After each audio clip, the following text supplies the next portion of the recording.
Uh, I've been a bit unwell of late, and so I didn't finish making recordings on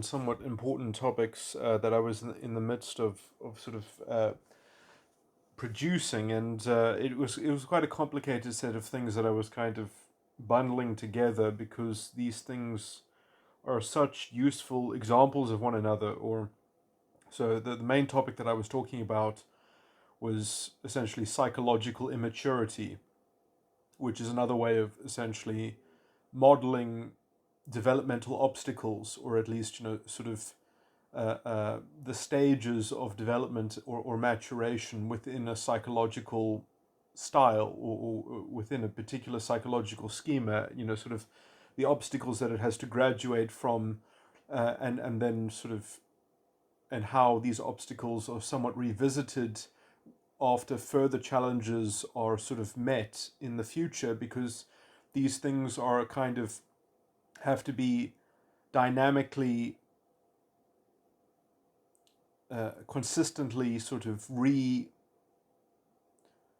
that the developmental obstacles that we face sort of re-emerge in a myriad compounded way, when we go forward to meet new challenges. That we have to kind of update the old, um, matriculation or graduation from prior challenges. So and I was getting into, because I use the Keegan stages of development as a bit of a metaphor, although I'm quite critical of how Keegan has set up his model, because it is sort of, it's a pretty good approximation, but he gets some things wrong, and in the ways that he gets some of these things wrong, I think he's setting people up for a certain kind of developmental, um, sort of conundrum.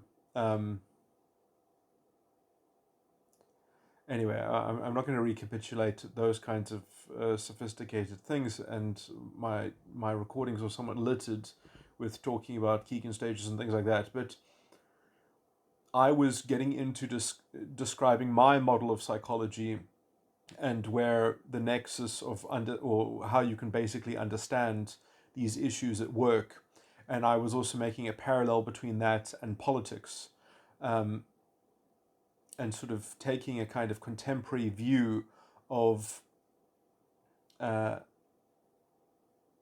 or taking a survey of the contemporary political, ideological, uh, and cultural sort of temperature and in the zeitgeist and such, and drawing a kind of, what I would consider to be quite a kind of robust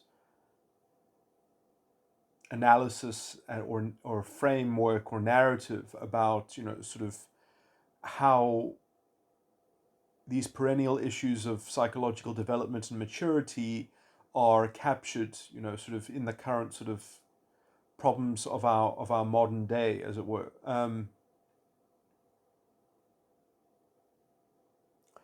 And this was primarily sparked because I recently released a video sort of deeply criticizing David Pakman.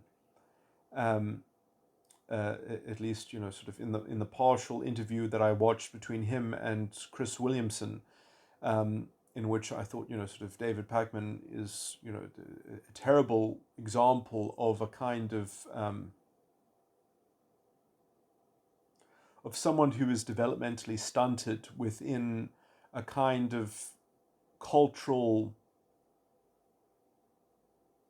interface and a kind of ideological interface, which somewhat makes him beholden to holding quite a stagnant position, but also how that position has to, in order to kind of divert from its own sort of insipid and even insidious, kind of uh, self consolation, for its own kind of poverty of philosophy, is that it has to sort of project the problem externally. It has to create a kind of scapegoat, and in some sense, the scapegoat is the strategy, this tactic.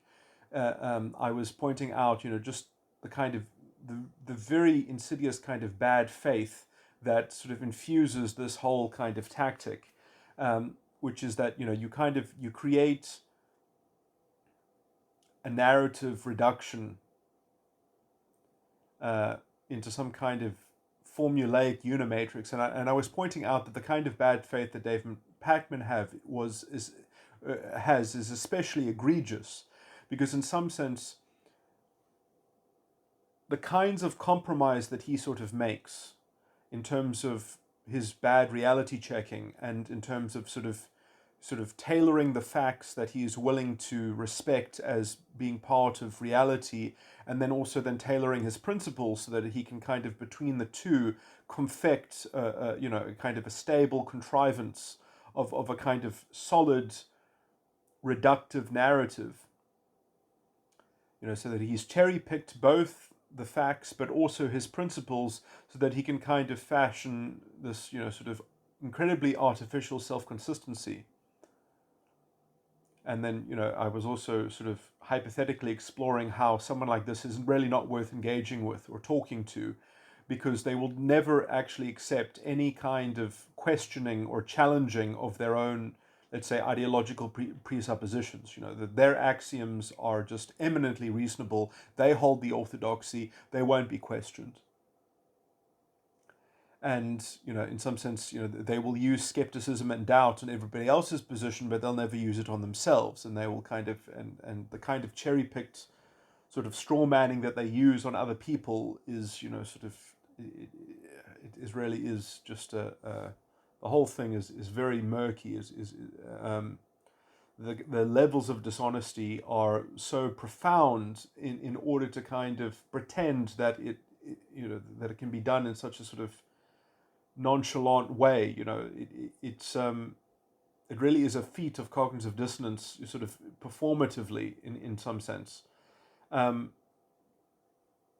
But okay, now I've kind of gotten ahead of myself slightly, but my point is that the reason why he does this, and I really understand why he does this. The reason why he's doing this is because he is trying to say it's safe. Come under my umbrella, people of the left. Come away from your identity politics and join me, because look at this ivory tower. Look at this monolithic narrative that I can weave.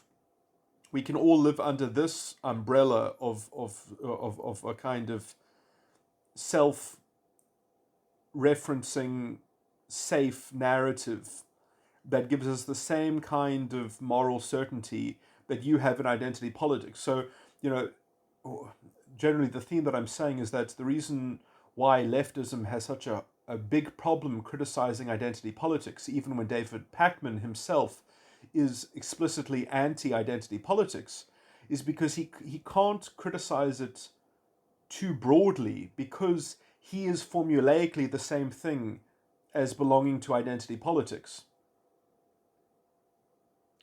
The formula within identity politics is the same formula that David Pakman uses, and so he can't broadly criticize identity politics. He has to just kind of try to confect a complete alternative, without actually sort of making the kind of psychological critique that you almost have to do in order to say why identity politics is wrong. So, he's in some sense he's making a kind of utilitarian argument that, sort of, well, I don't follow the premises of your identitarian movement, and I prefer my preferences and my presuppositions, and I'll have a better kind of utilitarian effectiveness, or something like that. So he's just basically saying, this is my definition of how to be a better humanitarian, which doesn't really work against identity politics. It's not going to work against identity politics, because in some sense he's not even saying that he is characteristically different from them. In some sense he is just saying, look, I'm more milquetoast, and I'm less proficient at galvanizing a kind of psychological buy-in, because you've got a much more sort of psychoactive sort of in some sense, identity politics is more upfront about its own kind of psychological depravity. its own kind of bad faith. It kind of indulges in it somewhat sort of semi-consciously, in some sense, as the impetus to propelling it forward and holding more cultural ground and sort of grabbing hold of society and forcing society to choose its side. Whereas David Pakman's formulaic, sort of narrative is just kind of, well, join us or you're stupid, or you're more stupid or less effective, or something like that.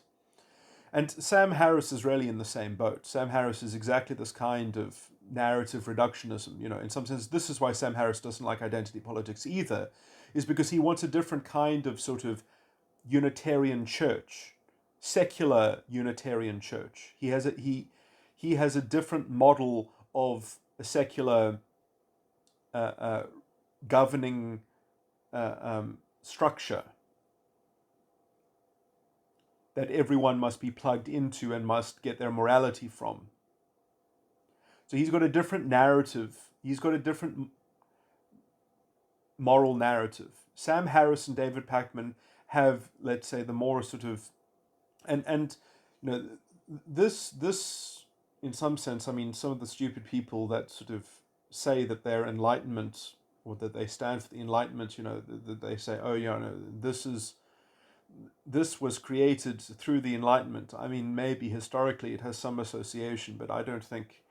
I mean, maybe you can take some themes from Kant and you can twist Kant. I would perhaps disagree with how Kant moralized and philosophized about some of his own sort of theory, but I think that there is a lot of stuff in Kant that can be salvaged, to essentially say that the moral law is within us, but we can't expect the secular state to somewhat can impose a kind of coherence and self-consistency based on some kind of structural moral law, but that moral law is not going to sort of be the apex. You're not going to reach it through a kind of structural institutional form, because then you're going to sort of lose the baby with the bathwater. You can't create an institution to enforce the categorical imperative,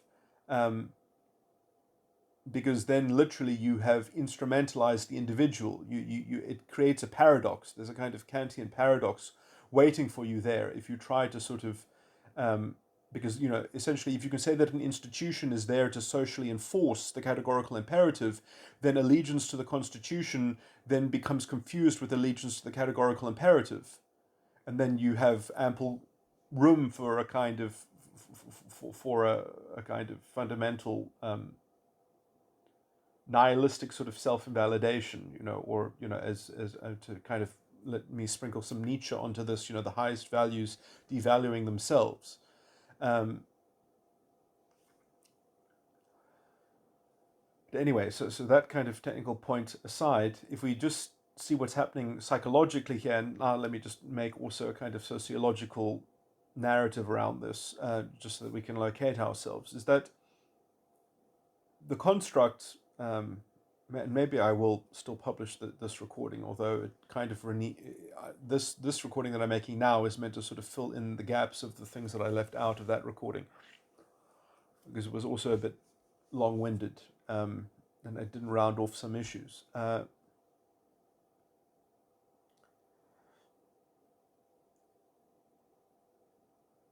Is that the kind of secular status? I did actually say this in the other recording, and this is it's worth repeating. It's an important point, which is that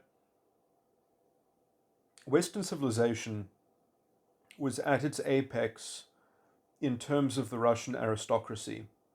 They were the ones who actually understood the depth of Christian philosophy, as it were, and in terms of understanding it in the context of human life. And they had the wealth, as it were, and they had the interest to promulgate this within their culture. They had 1,000 princes and princesses in Tsarist Russia, and so they could actually conduct their society according to these very high principled standards, so much so that they would not marry for money. In fact, if someone's family fortunes were flailing or something like that, they would actually avoid marrying someone because they would bring shame onto the union, because people would doubt if the union was genuine, if it was done for genuine romance, and it was perhaps a marriage of convenience, was essentially one of the worst and sort of scurrilous things that could occur, and it would essentially create a cursed household within the society. And so, there was this incredible obsession with integrity, but also a kind of moral fidelity in terms of how this worked in a very cohesive way, and this is where we get a lot of our sensibility, was actually born out of the engine, the cultural engine of the cradle of Western civilization, which was the Russian aristocracy. And after the First World War and the Russian Revolution, the engine of the West, the cultural engine of the West, was essentially lost to us. And we have still not recovered those kinds of cultural relics even. And now we have also tried to import the height of this, has been badly translated into secular middle-class democracy, if I can put it like that. And so we are attaining to something that has badly been translated into the new world that we all inhabit, as it were. And there are inconsistencies, because there are things that make more sense if you're a Russian aristocrat, if you are a baron, essentially, or the son of a baron, and so then you would be a prince, because essentially all estates above a kind of certain wealth, all the children were essentially princes and princesses. And in fact, many of these estates, many of essentially the feudal lords in Russia were just as rich as as literally the kings of Western Europe. And the kings and the princes and princesses of Western Europe were really just imitators of the Russian aristocracy, because they all married for money. They all married for political alliance. It was a complete imitation and bastardization of all the values and principles and etiquette and norms which were promulgated by the Russian, by the size of, there were more princes and princesses in Russia than in the rest of Europe combined. So the scale is just, you needed to have 1,000 princes and princesses, otherwise how could you even hope to marry for love? You needed to have a dating pool of that size, as it were. And so they actually had real familial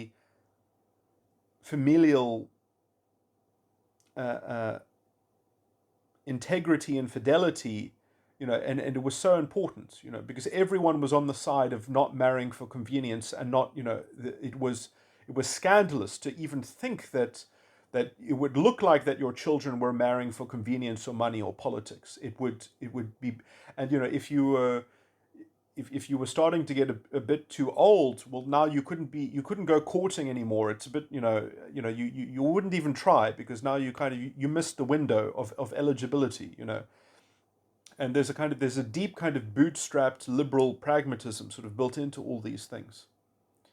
Anyway, I'm kind of trying to exemplify it by just talking about sort of the largest sort of excesses of these sorts of things, I think that in a lot of ways, these things can translate much better into middle class existence.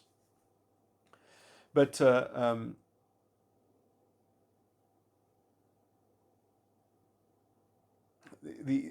other thing is just that I'm obsessed with the judiciary and judges and things like that, and obviously,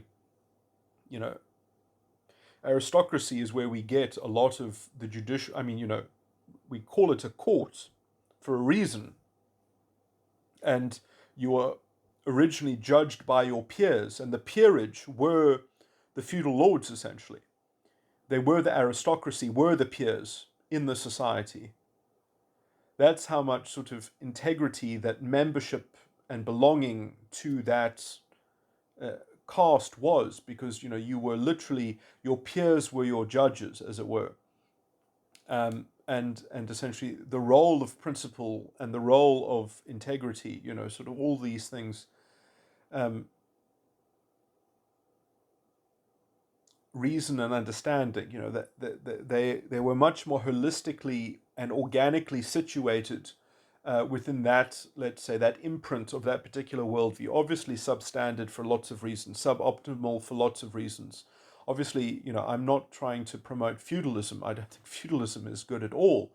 But, in some sense, it reflects a stage in history and also of kind of economic development where at least then there was enough large-scale wealth, as it were, that some people could be liberated enough that they could actually focus on, let's say, the human condition and trying to actually place the human condition inside a container that it could actually have a proper modicum of dignity and respect. And obviously, I think it's terrible that this dignity could not be shared out to everyone, which is much more possible within a democratic, capitalistic, sort of secular state. But how we fully translate a culture that has real fidelity and integrity into something like a democratic, secular,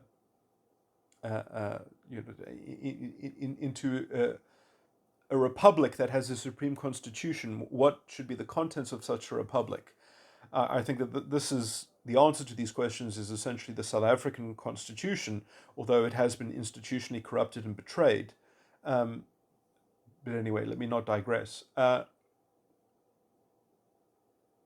So my point in just all of these things, and the reason why I go into the history in a kind of sociological, I've just kind of,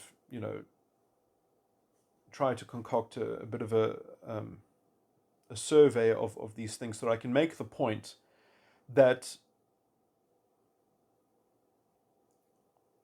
the juvenile David Packman, as it were, is a perfect sort of child of this sort of debauched liberalism of a kind of secular state, sort of wanting the government to create some kind of Unitarian church narrative that everyone can sort of feel catered to and protected by, and sort of, that it is going to sort of comfort you because we can't depend on our neighbors anymore, or we can't depend on our church family because we've instead elected a kind of an infantilism that we wish to receive from the state, rather than putting it in our own sort of hands and in the hands of, let's say, a more kind of human interface, a more kind of visceral engagement and participation. We're trying to sort of do this with politics now. Anyway, I actually made a better argument in this in the thing that I haven't uploaded yet, at least at the time of recording this, that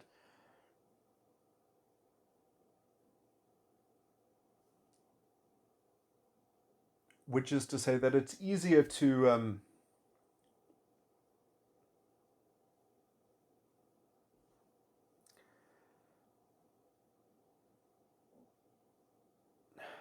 do I put this? I'm just going to have to bloat it out and then neaten it up afterwards.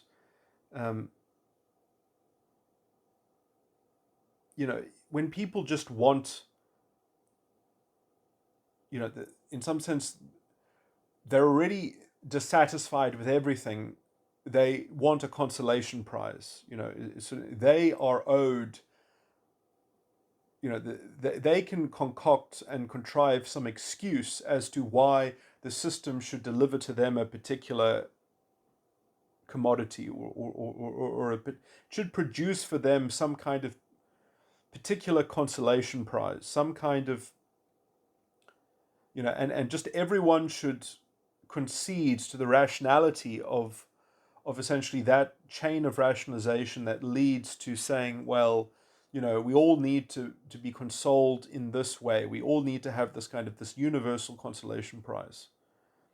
And essentially that if somebody else wants to say that no, your excuse rationalizations aren't good enough to derive that particular demand, or that kind of that ideological framing of it, is essentially is not really capable of substantiating itself properly, isn't properly reasoned, and it doesn't have proper values, that are self-consistent and coherent in it. You know, no. It's all about that.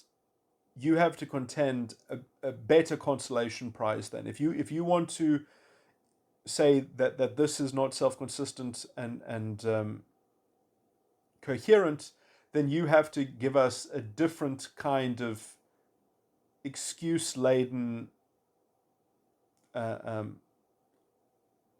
alternative. You have to bribe us, essentially, to not go for something, because we want some kind of we need an incentive, essentially, to endorse the system, to endorse the status quo. We have to be bought off. We don't have an independent sort of modus operandi. We don't have our own independent sort of positive vision and valuation of what to do. We need a collective yoking. We need a collective sort of project to be a part of, that we can kind of design or imagine our kind of collective destiny, or a kind of collective fate, or a kind of collective redemption, or a kind of collective slave morality, essentially. We can't just be proud that we have a collective constitution that we are all subject to. That isn't the answer to the human condition, but it is sort of the best thing that the state can do. And if you find dissatisfaction, you can go to court against the state for failing to do something that it has a duty to do, or an obligation to do in terms of that highest law. Or essentially, you can try and find a solution for it yourself and pursue that, or advocate for that, and use your own private means to essentially advance that particular solution. But essentially, the idea that people that just demand things from the ether, and that they just kind of create a big stink about something, or they generate a kind of agitating activism, that has any kind of intrinsic dignity, Jordan Peterson makes this point, is utterly, it's not only just childish, it's fundamentally evil and wicked.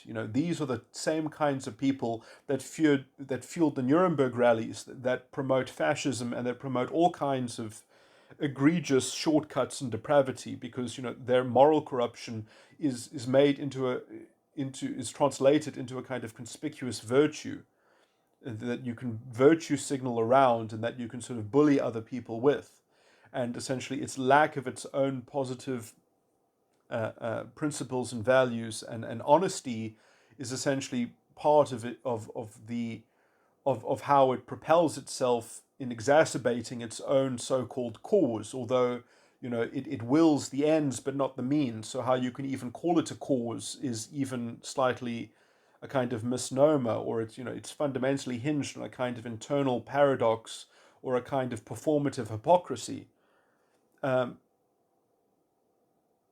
it kind of gets away with all of that because it can just kind of just label everything, and then you end up in a kind of very hollow semantic worldview where it's just constantly being unilaterally dictated by a loudspeaker, or by some kind of broadcast, and by everyone sort of agreeing with that kind of loudspeaker and broadcast, and being bullied into sort of going into tow with it. Anyway, so this is the formula that David Pakman is still essentially trying to proselytize, because he's just basically trying to say, don't be an identitarian leftist, be my kind of leftist, and we can be just as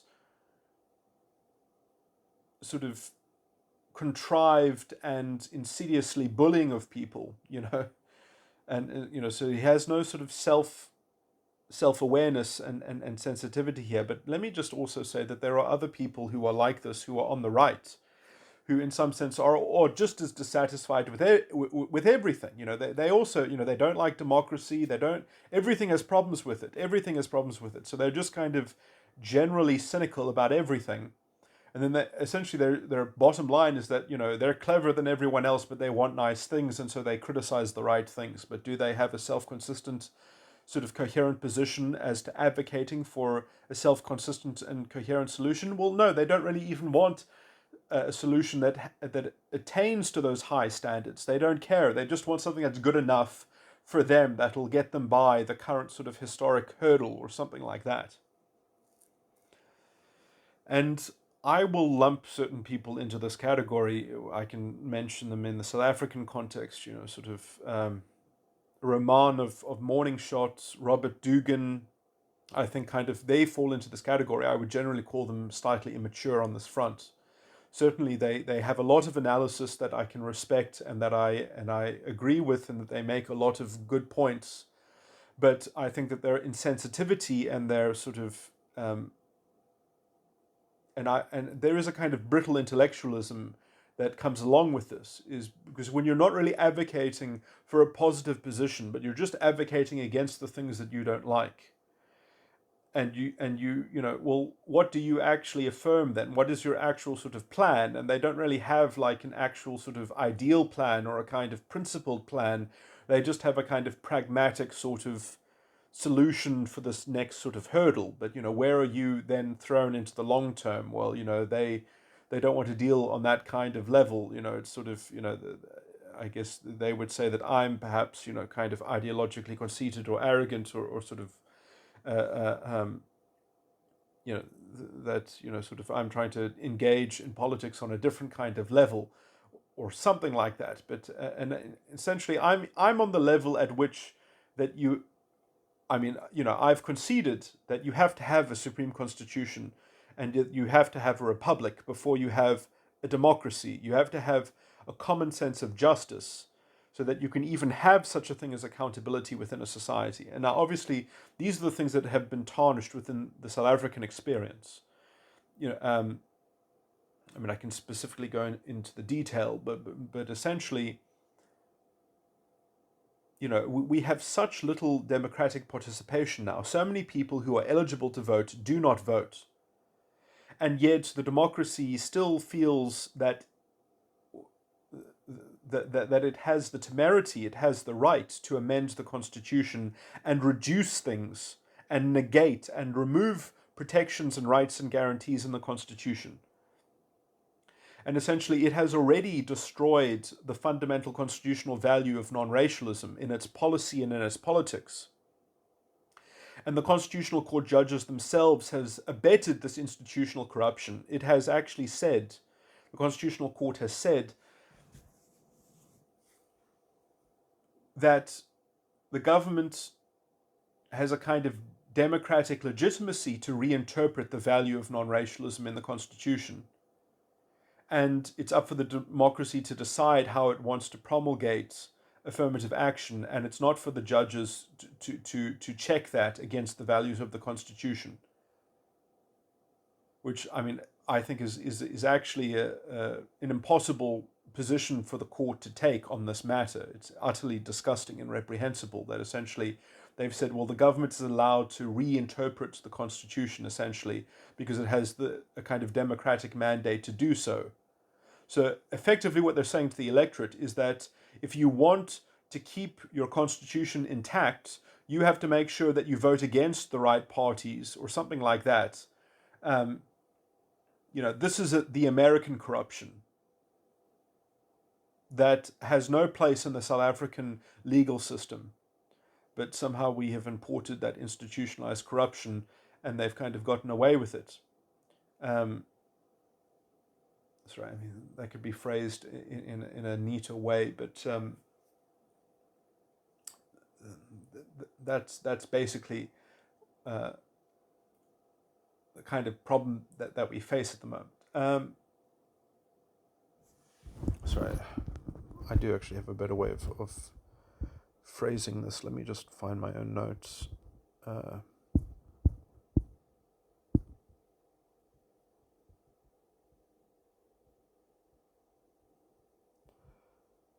The courts have decided that the Constitution doesn't really commit itself to non-racialism if the ruling government reinterprets the meaning of that fundamental value. it shouldn't be the case that people should have to vote to make sure that their constitutional protections for social justice stay in place. But that is how the Constitutional Court has effectively decided the law in respect to non-racialism. By the way, the real meaning of social justice is that you should not be policy. Okay. First of all, social justice was a phrase that was coined by George Orwell, who understood the problem of essentially, of let's say, of leftist overreach very, very well, by the way. And the kind of the authoritarianism and the kind of hollow bullshit, or essentially how it becomes a kind of a performative ritual in some sense, just to pay lip service to a kind of hollow words. But that some animals are more equal than others. Sort of in the famous Animal Farm motif. But what social justice means is that, if we can just make a parallel to law itself, if you are in a lifeboat and there isn't enough rations for everyone and someone has to starve, and you're stronger than the other person and you fight over the rations, you won't be convicted of murder, essentially, because you don't have to sacrifice yourself for somebody else, essentially. The law does not expect you to die for somebody else. I mean, you can do that. You can even be called a moral hero by some people, but the law will not punish you for choosing yourself over the life of somebody else. It's called necessity, or you could call it some form of self-defense, but essentially it all falls under necessity. You can break the law for necessity. Now, policy and government cannot, out of necessity, take from some and give to others in such a way so as to invalidate someone's social justice, essentially. That you cannot treat someone as a sacrifice for the good of the many. You cannot treat the few and sacrifice them for the good of the many. That is what social justice means, is that you can't say, well, we would all be better off if we could just, sort of invalidate some people's rights and redistribute something. You can't do that. Policy isn't allowed to do that. That is what social justice means, is that you cannot treat an individual poorly or illegally, as it were, or unlawfully, or make special policy targeting some small group of people because it's going to sort of be good for somebody else. You cannot turn someone into a sacrificial lamb, into a scapegoat, essentially. That's literally what social justice means. Is that you cannot instrumentalize the individual for a group.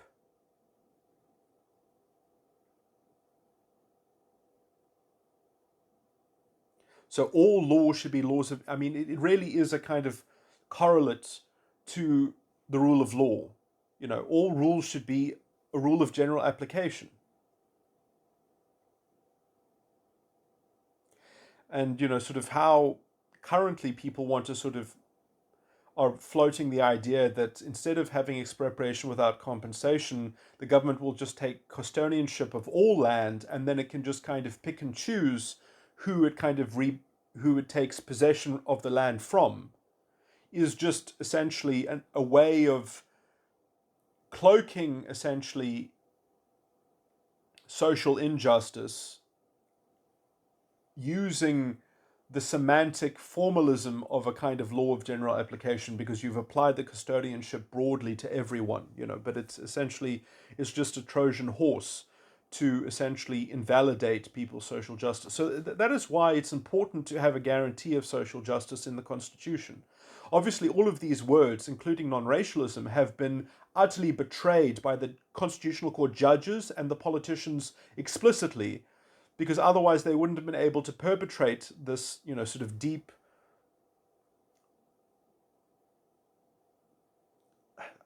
the I, there's another way to describe this as well in terms of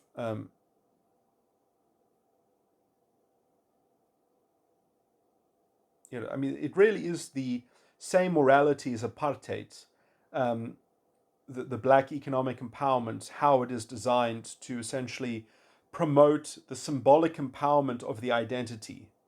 And when all you're trying to do is give a kind of symbolic empowerment to an identity, obviously that is the perfect cover and disguise for anything and anything. And then if you actually fail to deliver on essentially your supposed good intentions or your actual aims, when they don't work because all you've produced is a kind of artificial transformation, then what that results in is just kind of more ideological fuel for your fire to then scapegoat even harder and say that you even need more radical empowerment, symbolic empowerment of the identity. And so, the symbolic empowerment of the identity becomes a never ending narrative sort of aim and ideological purport that can continually just be doubled down on. And you can just get more and more vicious and violent about protecting the narrative that ends up needing to be produced in order to still keep that aim sort of on the mantelpiece, to keep that goal alive, as it were, in the minds of people. You have to get more and more factually discombobulated. You have to believe more and more outlandish, you have to start believing in so many strange ideas.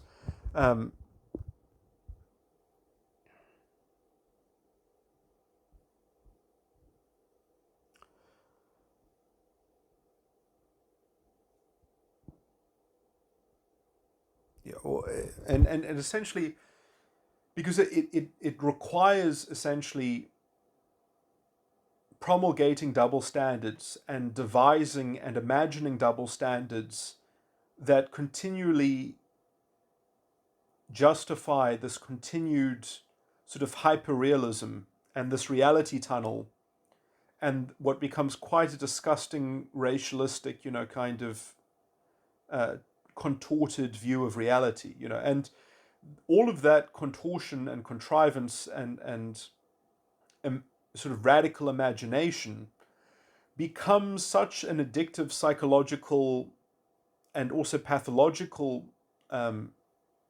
trapping, because you get to sort of create your own morality and you get to create your own reality simultaneously. You get to kind of do a bit of both. You kind of cherry pick from both sides of that.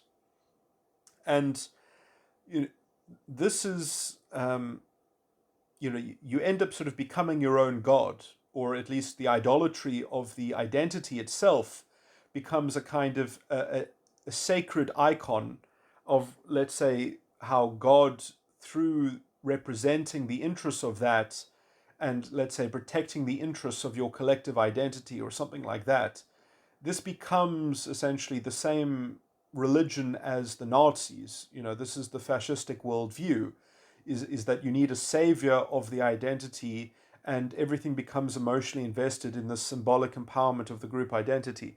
And, it makes democratic literacy impossible. It makes democratic politics impossible. It makes accountability and leadership impossible, because you can always just scapegoat the problem onto the outgroup, onto the enemy.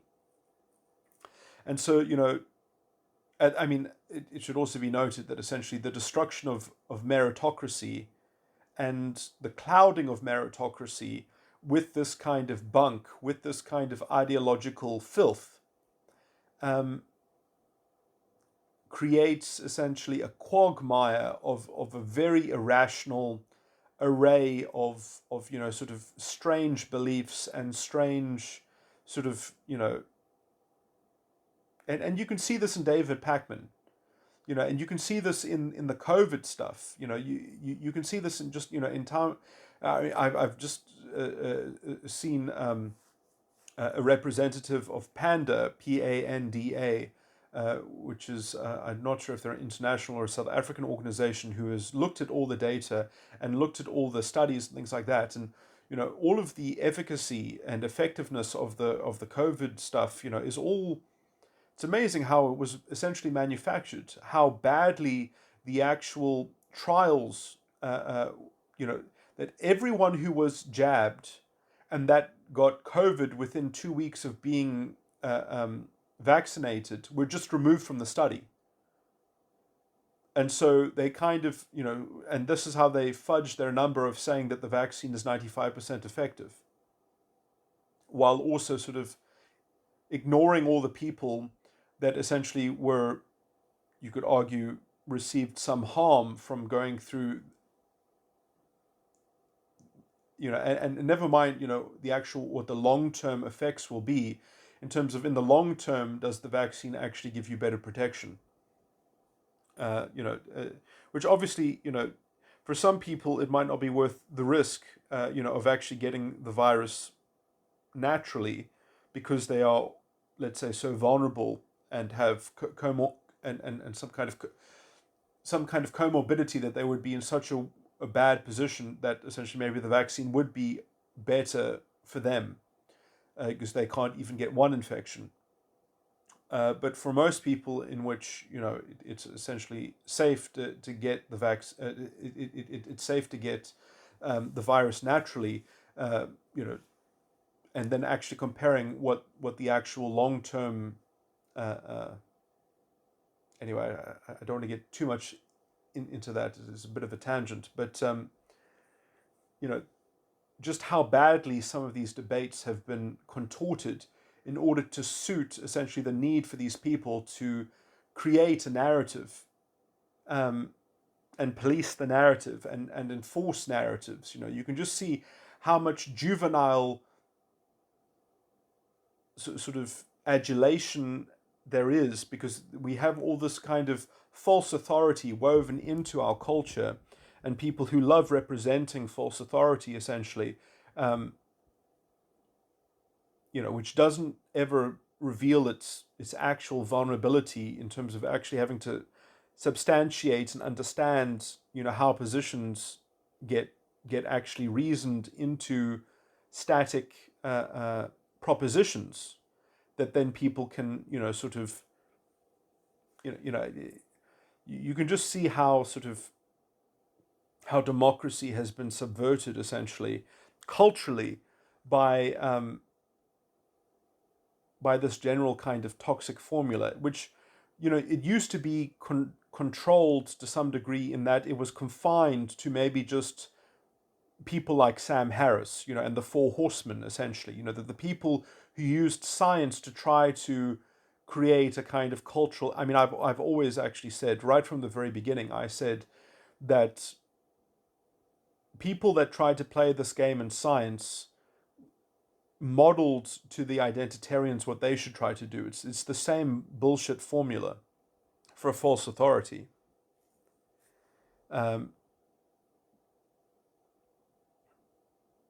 you claim to have such a sophisticated position that can't be essentially interrogated by your interlocutor, and so they just have to kind of treat it at face value, while they leverage hard skepticism against your position, but essentially you're not allowed to leverage any skepticism against their position, which they never have to properly substantiate.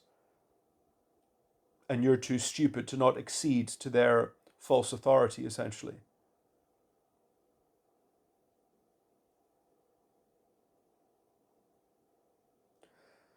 Now, I understand that, certainly some issues need experts, but, we should see the debate between those experts, and that debate should not be tailored. It should not be. It should be robust, and it should be open. It should not be policed by big tech or anyone. It should not be censored, obviously. Um, and we are living through a time of censorship. I mean, it's for the greater good. That's how all of these things are always justified. The means are justified by the ends. In a democracy, to infantilize populations like this is deeply illiberal. It's deeply unconstitutional in many places. But anyway, I mean, at some point you have to sort of, in many places, you can only blame the democracy, because you actually do have to blame the democracy, because especially in terms of America, for instance, because that is how their system is functioning. Their system fundamentally functions on the you have power as an electorate, essentially. That is the highest authority, essentially. Their judges don't even bite back against the democracy. They don't really have a constitutional supremacy, or if they do, it's a strange way to phrase it, because essentially their constitutional supremacy says that the constitution can be changed by the democracy. So, it's quite explicit that essentially the democracy can do whatever the hell it wants, essentially. It's not true in the South African sense. In the South African sense, the constitution can only be limited in terms of the limitations clause in the constitution, which our constitutional judges never did with affirmative action and black economic empowerment. They never went through the actual substance of the limitations clause. They said, if you just read the beginning of the limitations clause, it says something about justified in a democratic and liberal open society. And because the government is doing it, therefore it's democratic. Therefore, we don't have to finish reading the limitations clause. Because by the opening paragraph, we don't have to look at any of the criteria in the limitations clause. Utterly reprehensible. How they can, that's a rationalization if I've ever seen one. And in fact, it's a rationalization that these judges should be indicted for crimes against humanity, because these are constitutional damages that, quite frankly, are treasonous. We need the Nuremberg trials to impeach and try these judges for constitutional damages. We need a new constitutional court.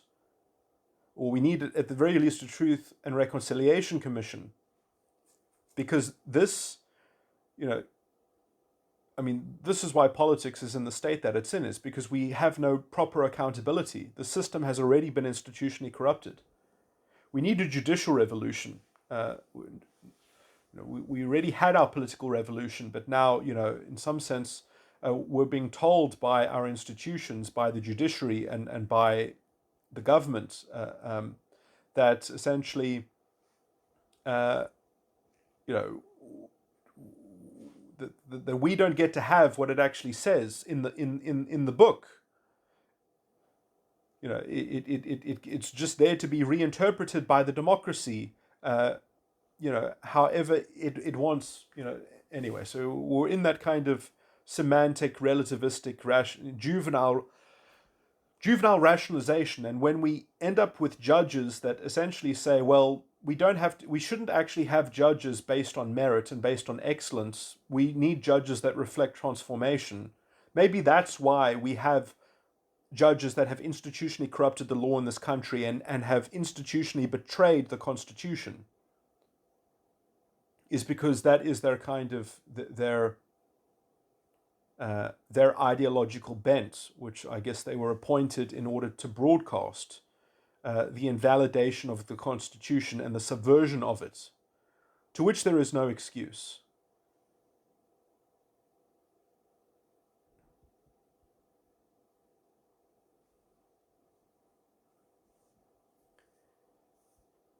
But, this is how fascism works. It works by gaslighting and creating a kind of hyper-realism. And, then you're in Never Never Land, and you can never kind of return to any sanity. And they threaten you when you confront how they're framing things.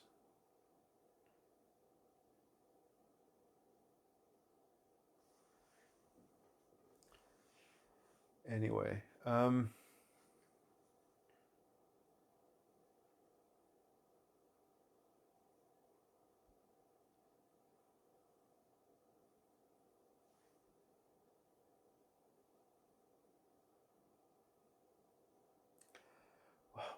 what is my point here? So I was just, well, my main point here was talking about immaturity. But yeah, so I just wanted to say that the kind of political situation that we live with, in some sense, but let me just make it more broad and generalize this, in more other so-called liberal democracies in the world. The problem is that when you have a government that is fulfilling this kind of role, this quasi-paternalism that is, let's say, invented by liberal democratic cerebral histrionics, as I've called them, these immature people who like to cherry pick their principles and cherry pick their facts and then derive a kind of systemic good that must be provided. And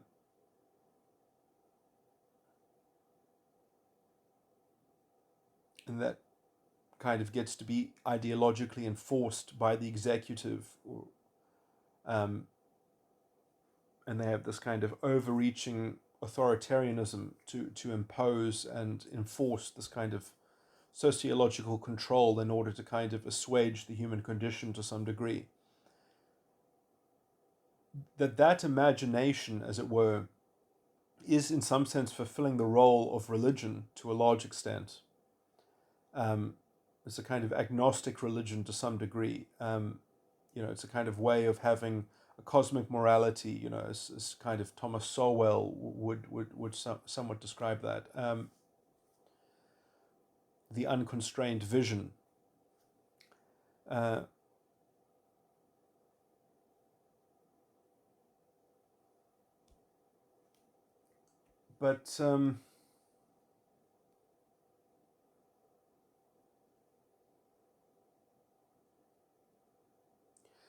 I mean, I just link all of this essentially to the failure to establish an internal locus of control in terms of morality.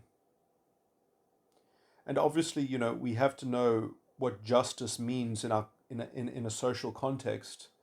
I do think that is actually the thing that properly defines a society or even a civilization, is that it is defined by its justice system. Without a common sense of justice, there is no common society. There is no shared society. We must agree on the definition of justice to live in the same society to some degree, or at least in terms of justice as a sociologically enforced mechanism.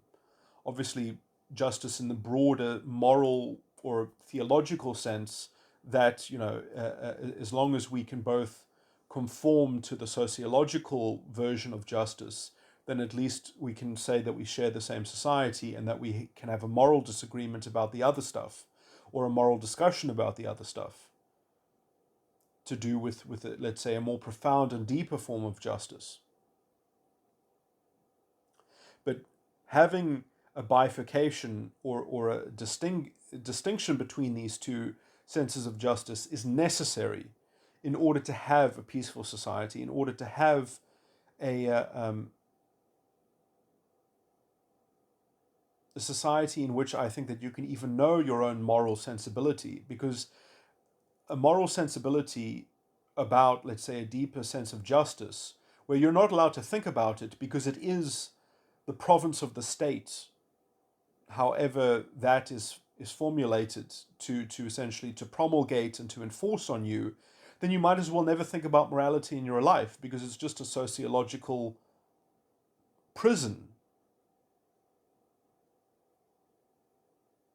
Essentially, morality gets locked up into this kind of stasis in which you might as well not be counted in any particular thing because it's relevant, because in some sense you might disagree with it, but it doesn't matter because it's going to be enforced based on this kind of Unitarian church of society. It's not going to actually there's no clear personal dominion, or there's no clear personal scope for debate and agreement, and which is where I think people should have their own religious views and their own religious communities, and their own um, and their own proselytization from one to the other if they so wish.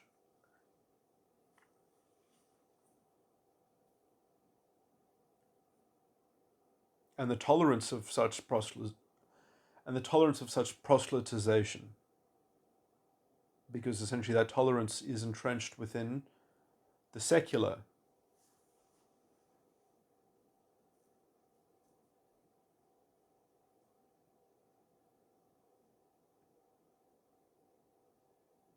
Justice. Anyway,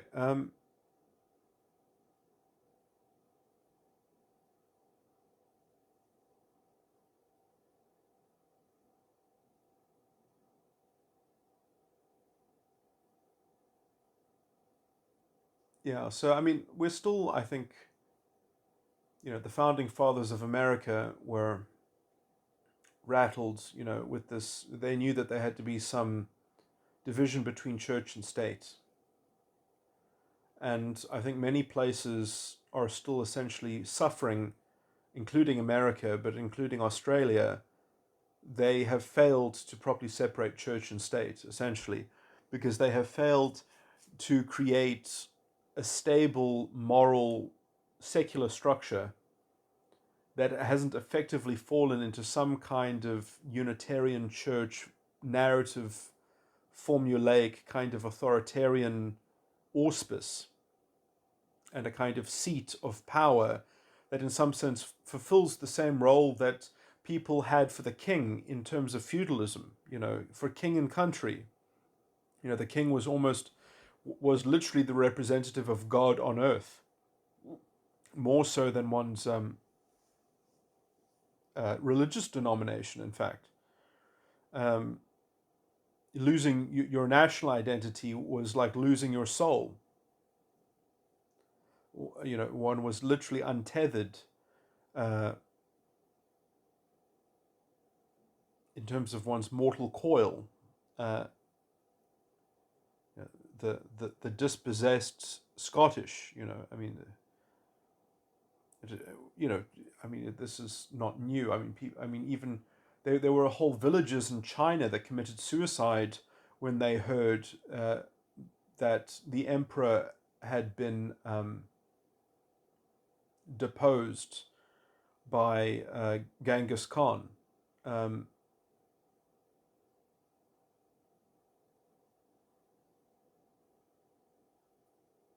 because for them, their political ruler, as it were, was more like a psychological part of their universe. It was the psychological underpinning of their universe. It was the core of their being and identity. Anyway,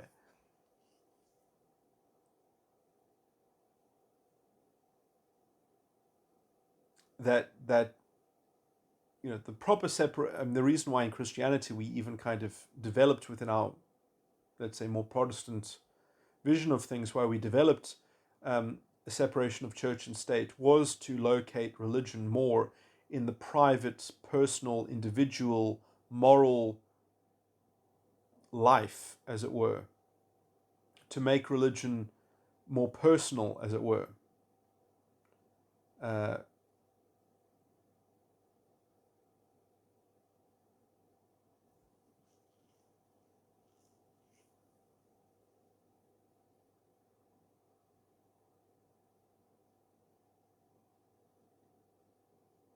but with all these people playing false authority games, uh, and we don't have a proper state that's good enough at kind of limiting this and applying some accountability against it, we have sort of fallen opaquely.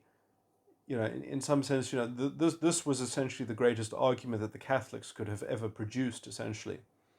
this is why you need to have a kind of someone who sets the feudal narrative, as it were, that, because so that people can have a kind of external expression or representation of the moral universe, that if you commit treason against the king, that the executioner will chop off your nose as he's executing you, because that's what it means to commit treason against the king. It means to have your own face disfigured, where the law itself, where justice itself is kind of anthropomorphized and personalized, that so because you're not actually being properly educated on a personal religious instruction. Your personal morality is not being properly pedagogically developed. Instead, how you're being developed is by a kind of sociological metaphor of and a kind of false authority version of the same thing. Anyway, and so that's what I see these modern liberal democratic sort of savants like David Packman, who wants to sort of dream of a kind of a kind of secular Unitarian church that guarantees these sorts of things, that kind of takes a stand against some kind of systemic scourge, and tries to create so many perverse incentives, with their very bad solutions to problems, because they don't properly confront the human condition, but just basically scapegoat the problem that, oh, well, the rich people are exploiting all of us. So if any of us has a problem, it's because a rich person essentially stole from you. That's the kind of the reductive nonsense. That's the level of kind of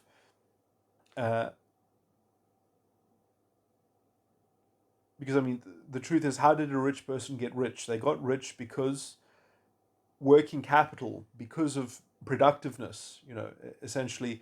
And, if you kind of open your eyes and you see that, yes, you do require some capital investment in order to be productive, but, why can't we do that on a small scale? Well, the reason why we can't do that on a small scale is because there's too much of a bar to entry to anything. And why is there too much of a bar to entry? Because of public debt and because of regulatory tape. Because you can't make a small scale business that is as profitable as a large scale business, because just having a factory, economies of scale are against you when you have to pay so much money to essentially rent your property from the local municipality, because your rates are not just paying for services, they're paying for the public debt. They're paying for the amount of debt that the public purse has gotten into. The poison of public debt, in terms of how it constrains the development of small scale. I mean, if you have to pay so much in rates, how do you ever take the next step to grow a small business, or a micro business? It's almost impossible. It's crazy. And we've the amount of in rates and property taxes and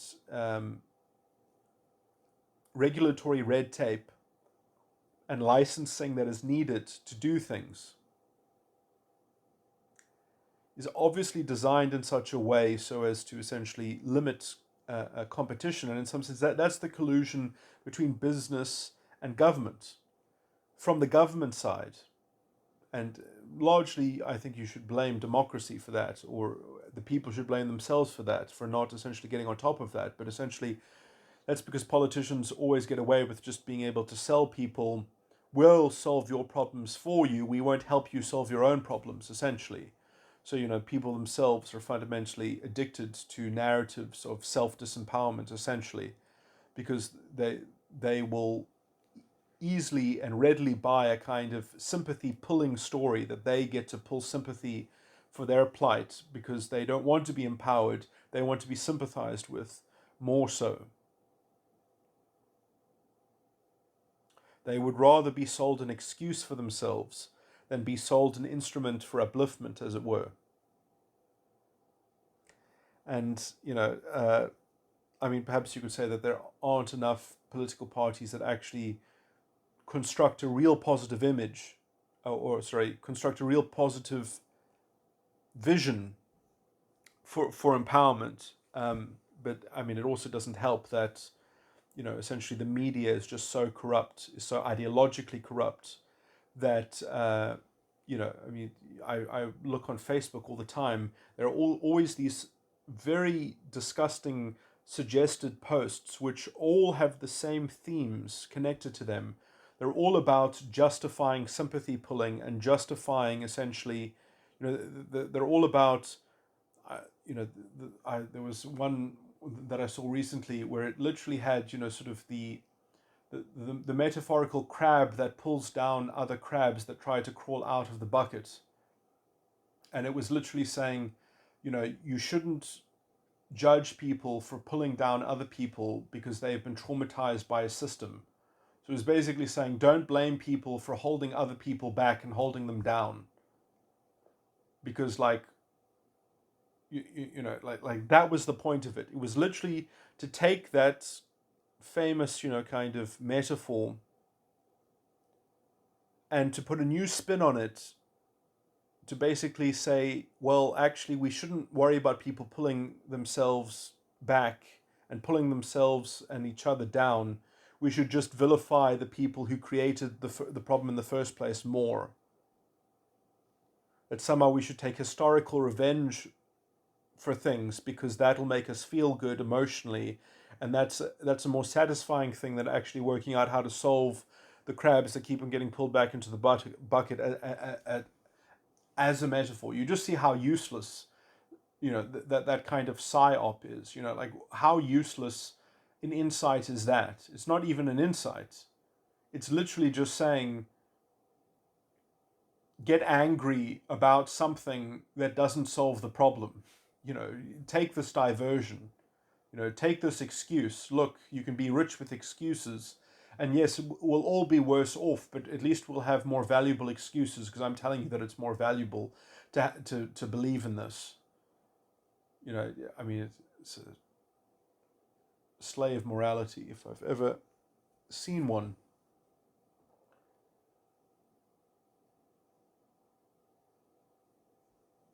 But anyway, I mean, I just say, you really have to kind of, today to survive psychologically, you have to kind of see your path set before you by Elijah, and you just have to say, well, these people, they are being cursed by their own disorderly disdain for proper morality. They are themselves profane, and they are miscreants, and what they cause to themselves, you can only say that they really must deserve it. That's the one thing that you have to say about democracy. I mean, I guess it's particularly bad if there is absolutely no democratic option available for them that is actually telling them the truth, as it were, or giving them a clear vision of something positive towards authentic upliftment and development. But which might be the case in places like Australia and New Zealand, in terms of this kind of lockdown. In Canada as well, like the liberal parties have all essentially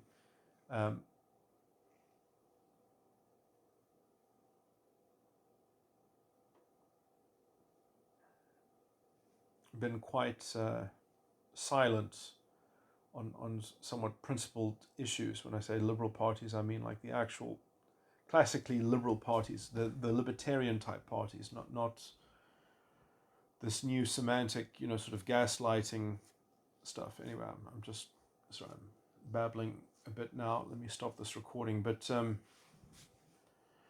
there was another point which I never got to, which is essentially how the narrative that these people devise with their false authority, how it generally has an effect of creating a static worldview that usually plugs itself in and aligns itself with other kind of sympathy narratives, and that you get quite a kind of congealed edifice that seems stable. And, in some sense, I think that symbolically, this is almost what the tumultuous sea is like, sort of the cross, and, it's all just kind of the same chaos, in a kind of, it ends up being static, although it's quite sort of, binary in terms of that, it peaks and then it troughs. And so, you have all these little oscillations all over the place, but it's actually just kind of this consistent chaos of taking temperature readings in order to concoct a kind of a static picture that you can actually believe that the world is built up of this kind of objective sympathy and this kind of objective rationality, but it's all just reductive nonsense, because no one has actually provided a positive, principled vision that actually has self-consistent, coherent values. And in that position that the secular state and statism in general has developed, within the modern democratic era or in the modern era of the nation state, what it has bred is this kind of juvenile, cerebral, histrionic kind of human adolescent, which is constantly trying to invent or devise a kind of paternalistic statist instrument. And this is why I don't like direct democracy, because I think direct democracy is essentially a kind of, is a fast track to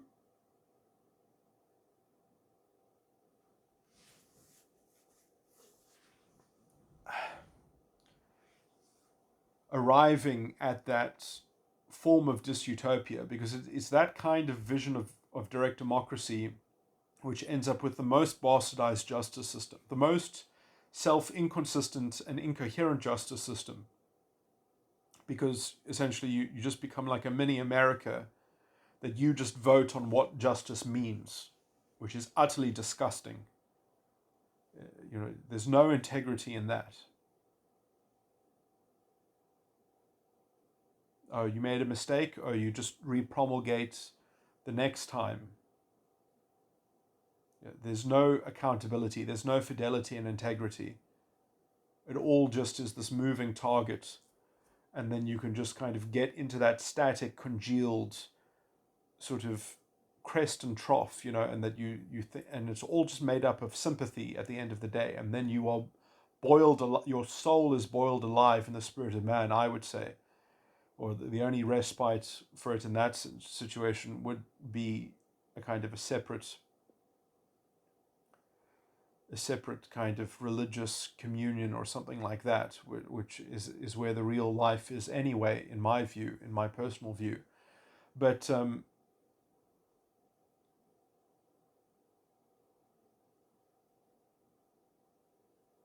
law, I think, and justice in general, and the rule of law is important to holding a mirror up to that kind of game that can be played of sympathy pulling and reductive nonsense. And all the places that suffer from this kind of identity politics, that is directly a symptom of quite frankly the lack of the rule of law, which has only ever existed, in my opinion and in my quite well developed understanding and belief of about these things, has only ever existed in South Africa properly. A self-consistent, coherent rule of law that obviously, I realized that the term was essentially defined and created by America. But America does not. America has the rule of law in a very kind of contextually limited way in terms of procedure. Procedurally, America has the rule of law, but in terms of the substantive law in America is I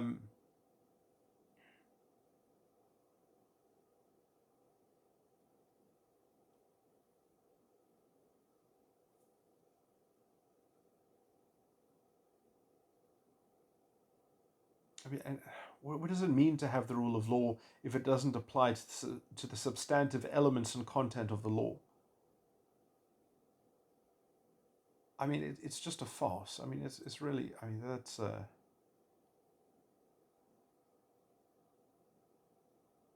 Which is just to say that the justice system essentially is.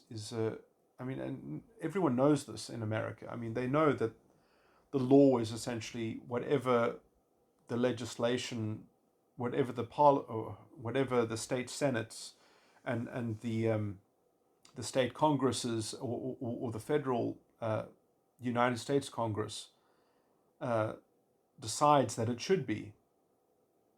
That the law in America is a product of the rule of man. It's a product of politicians inventing the law. It's a kind of ongoing experiment. Now, I don't want to be too snotty about it, but I mean, that's not the rule of law. It's not. That's not real accountability. I mean, you can say that you suffer for that lack of accountability, and it sort of comes out in your culture, and you have to keep on defending what justice means on some level.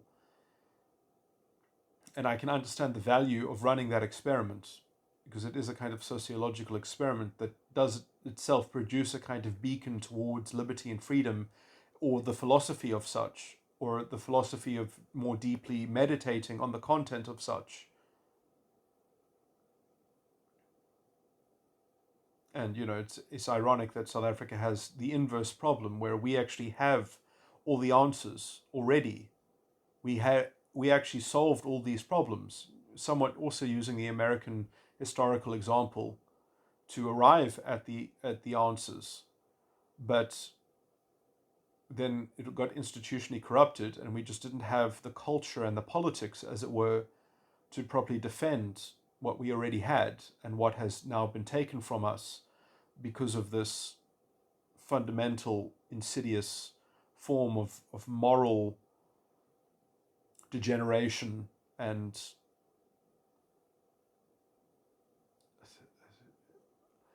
the wickedness of these corrupt people. The crimes against humanity. I mean, that's all I can think to call it. One can only hope that there is a special judgment reserved for these people on their day of judgment.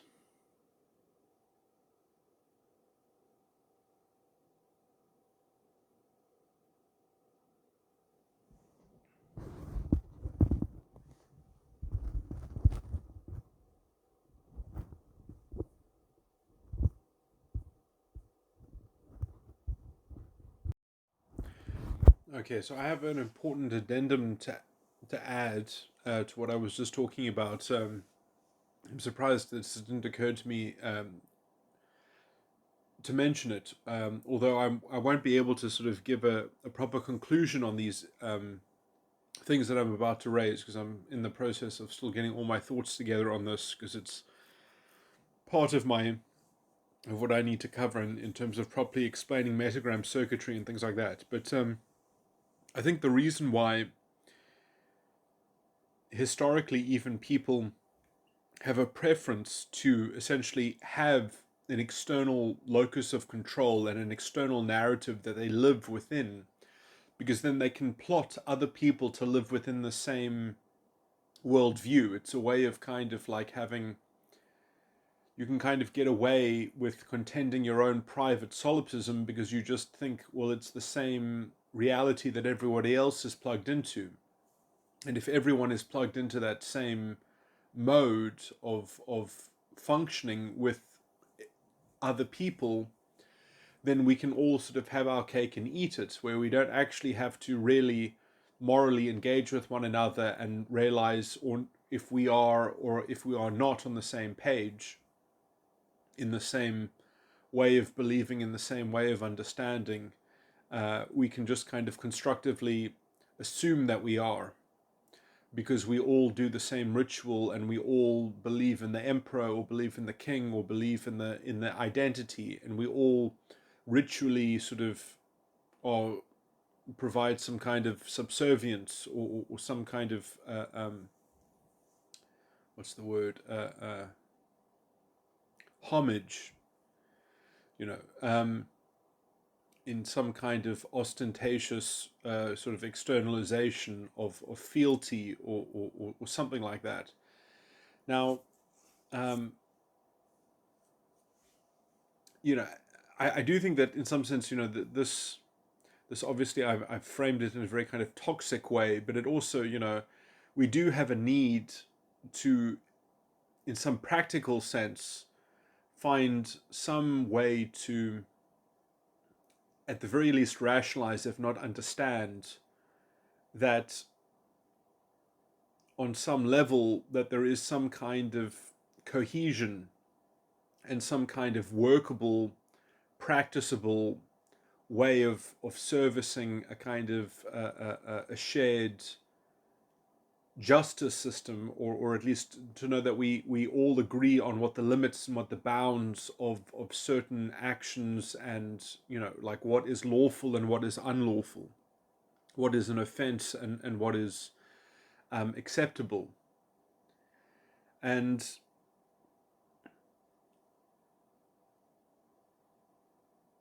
you know, and obviously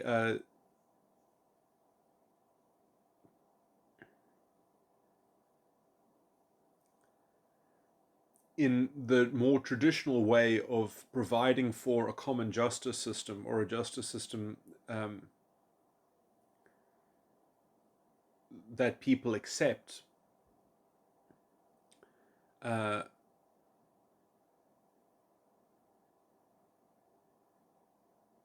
mean, I can't really. I mean, this requires me to kind of speculate to some degree, you know, because, but essentially, you know, the kind of people will normalize whatever perhaps is de facto in place, and in terms of, you know, that is just another feature of their kind of sociological environment, and if it's not within their control or hypothetically responsive to their choice or freedom of choice, then it doesn't really inform,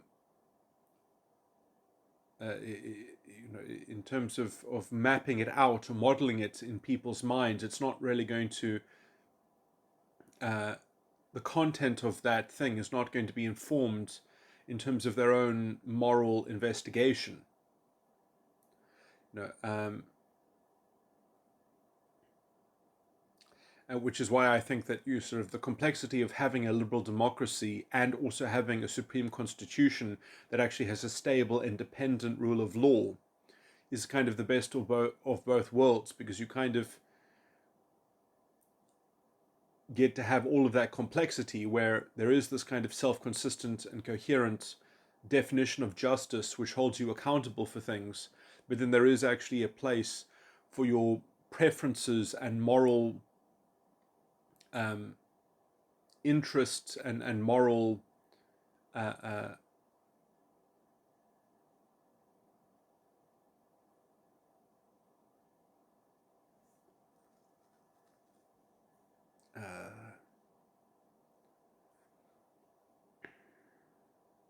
sentiments can be put into practice. So you kind of get that kind of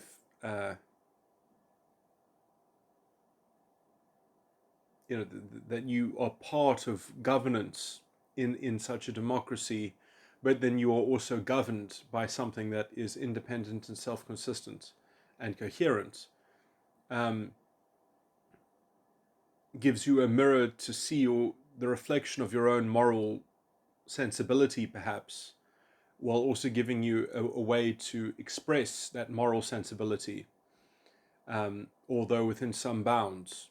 of, let's say, the Supreme Constitution and the basic container of preserving a liberal and open democratic system that isn't going to fall foul of the liberal intolerance paradox.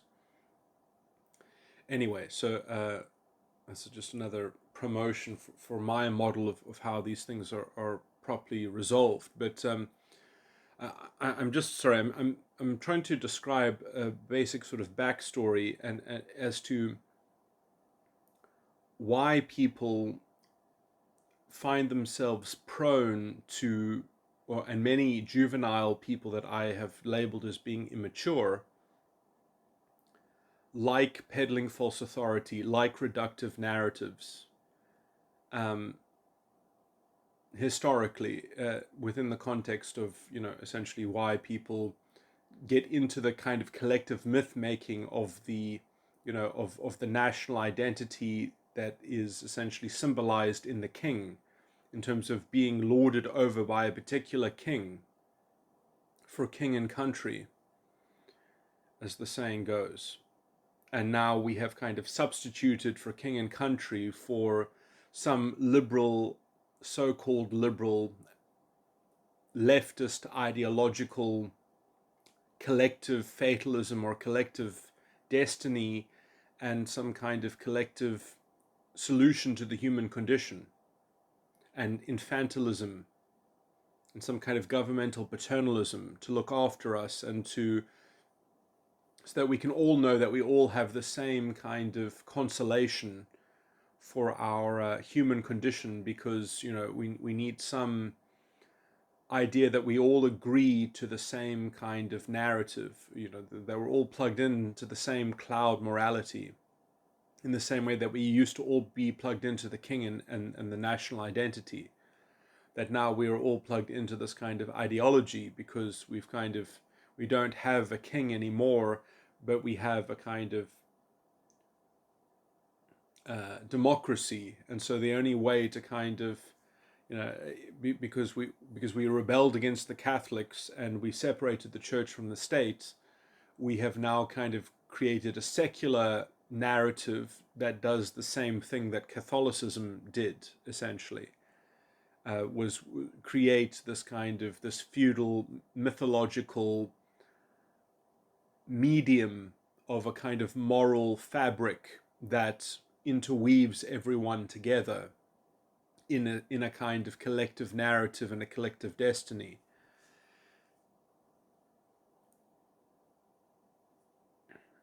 So I just wanted to decompose all of those elements to show that there's a toxic historical kind of traditional corruption, but then there is also a kind of, you could say that corruption is not, it's not just its fault, in some sense, that there is a natural opportunity for that corruption, because there is an implicit need for society to have some kind of collective justice system. And obviously justice also can't fail to operate just because you don't believe in it. You don't get to be a criminal and then all your crimes are lawful because you simply hold the philosophical view that justice, as it is defined by your society, is it doesn't accord to your particular views, and your particular views are incoherent or self-inconsistent, and essentially just say, well, the highest law is what I personally believe is good for me and my self-interest, and everything else be damned. Everything else is secondary, because essentially that is, falls foul of something like the Kantian categorical imperative, that you couldn't generalize that. It would fall apart immediately. It doesn't work in a reasonable way. And the kind of categorical imperative is something that the state can be judged against.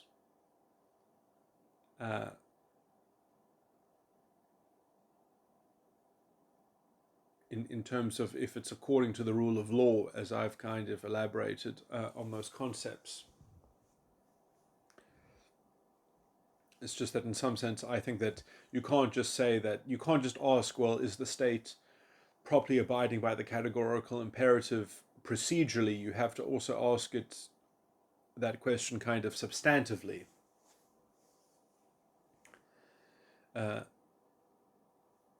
And that means that the state is not going to be a kind of theocratic powerhouse of perfect morality, but it can have a kind of self-consistent, coherent morality that's good enough, generally speaking, and we can get on with it and live our complicated human condition out and develop and progress, not through the Unitarian Church of the secular state, but perhaps helped or given some scaffolding, some basic scaffolding, because the state is alive and functioning well enough that if it steps on you, then you can go to court and you can gain the protection of the Constitution for your fundamental rights, which is obviously under threat at the moment because of the egregious sort of political unaccountability and irresponsible leadership and systemic corruption in all of these sorts of things, because of all of this kind of ideological gaslighting and hyperrealism and flagrantly sort of fascistic moral corruption and semantic gerrymandering, so much so that the Constitution has become essentially open to flagrant redefinition and reinterpretation, or it's fundamentally fallen into a state where you can only ask, is it capable of being resurrected and recovered, because it's no longer in effect, essentially. Its guardians have failed it, and people, the people who have brought this to light don't even stand up for the Constitution. At least perhaps I should actually read Koos Malan's book, but how it has been reported to me, or how I've heard about it secondhand. I think the name of the book is something like The Not So Supreme Constitution or something like that. He seems to conflate the Constitution with how the Constitution has been treated, or how it is de facto been abused by contemporary politics. But and by the contemporary court, constitutional court. But that's not what the Constitution is. And it also wasn't the Constitution when Mandela was president, and for most of while Thabo Mbeki was president, but not towards the end. Because he did actually kind of open the door to this black economic empowerment that was quite clearly had this racialist aspect to it.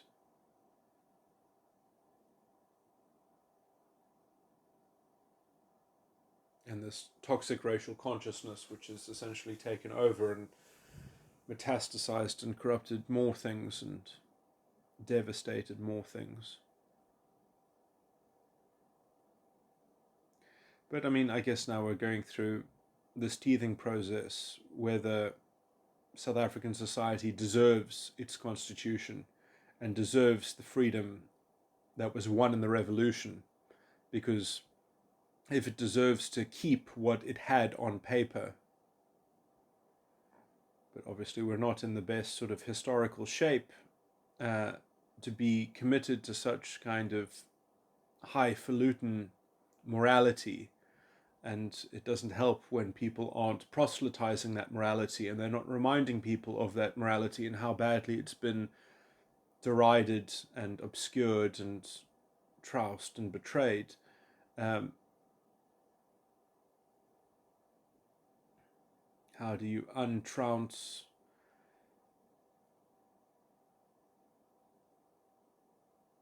something that is so thoroughly undermined and subverted by such a concerted, ideologically driven media that is already fundamentally plugged into racial consciousness in some sense to absolve their own wicked minds in their own sort of imposter syndrome, because everything runs on essentially awarding people position and role based on transformation criteria and not based on meritocracy, when you've already essentially emptied out all integrity out of institutions and systems.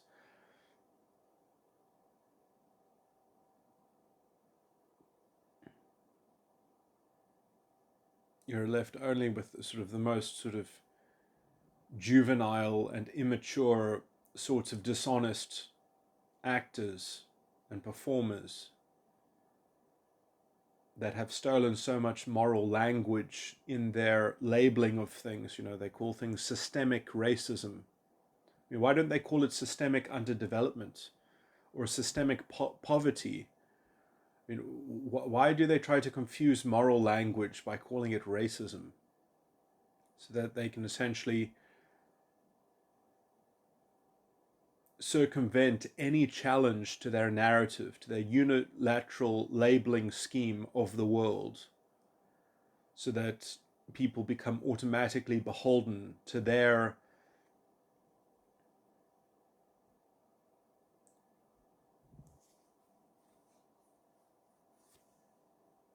framing.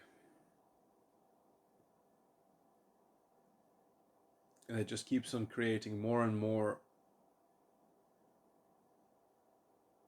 leaps of incredulous buy-in to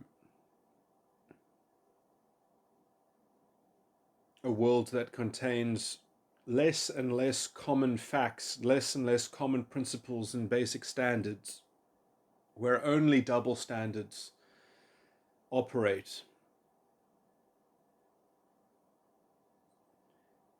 The quality of these people's minds are so brittle and so agitated and essentially prone to a kind of radical violence, because all they have is their semantic labeling ability. You could see this with what was her name? A former member of the DA. Hopefully, she will never return unless she renounces her evil and wicked ideology and her Van Damme. Utterly disgusting racial people with their disgusting racialist consciousness, and they're cryptic racists, essentially. That is what they are. They're cryptic racists, but they just get away with it because they're constantly screaming at other people and labeling other people racist. Or their whole worldview is based on this disgusting parasitic sympathy pulling. They can't get up in the morning unless they have some sadistically edged scapegoats to try to demean or try to sort of deride. They can only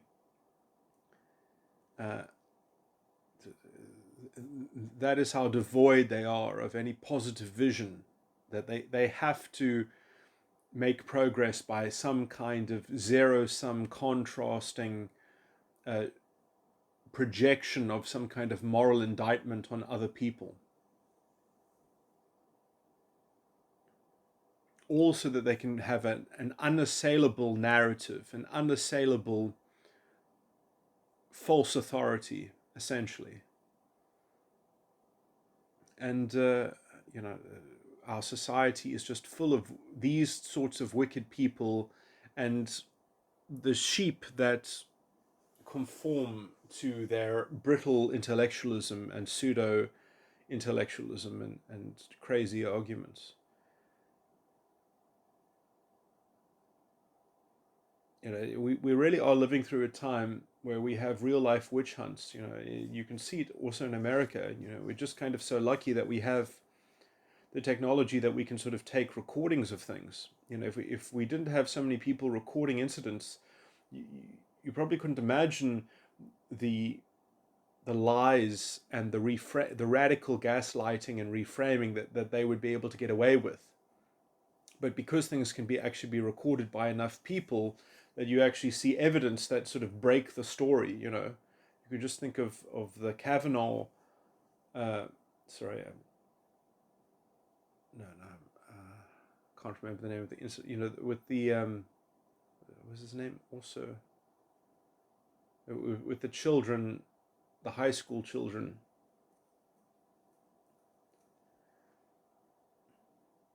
On the steps of the Lincoln Monument or something. And so sort of all these sort of witch hunts and these race baiting things,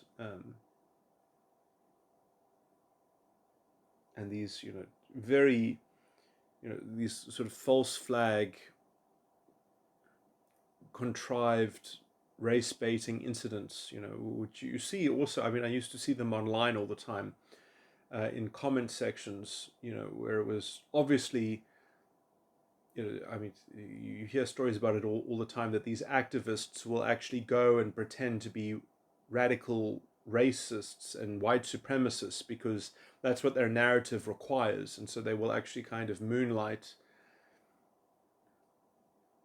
sort of providing the right narrative temperature to keep their worldview alive and functioning.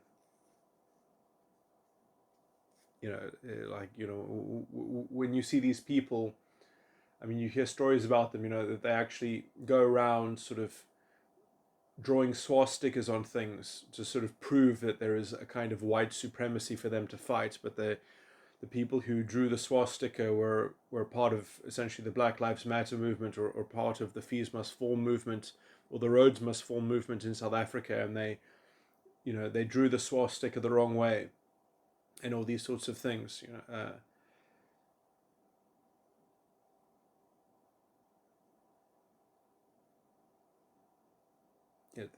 That's just sort of how dishonest and pretentious their whole worldview is, how sort of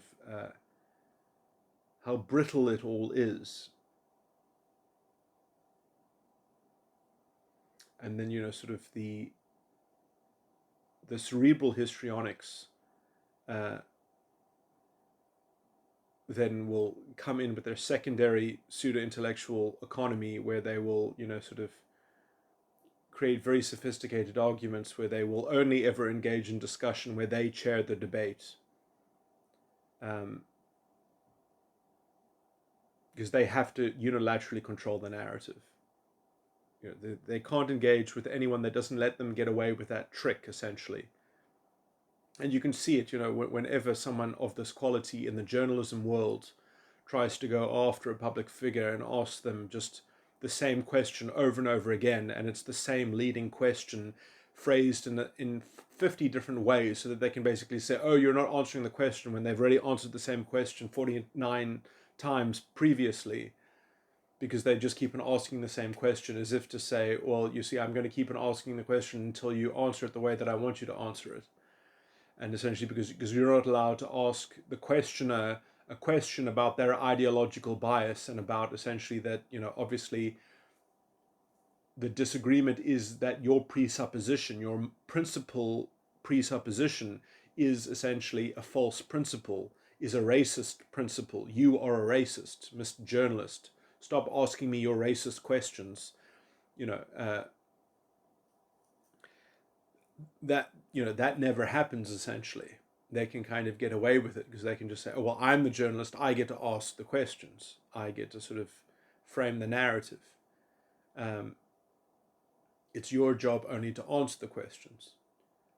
And they are sort of running on, let's say, some stupid superficial formalism to keep up the pretense of this dishonest game that they play, and they constantly get away with it. Well, they will get away with it unless people start prosecuting them, as in we need to start morally indicting them, not just being defensive about it. We need to go after them, or at least at the very least segregate ourselves away from them, create alternative institutions and filter those institutions so that they can't be infiltrated. by these morally corrupt people with their racial consciousness. And so we at least know which places actually have proper integrity and fidelity. And so then we at least know when we're surrounded by people who aren't essentially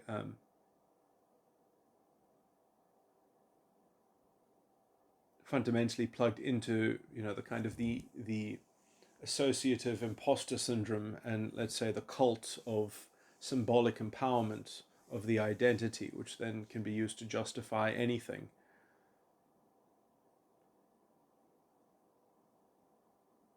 That is an ends that can justify the use of any means, any dishonesty.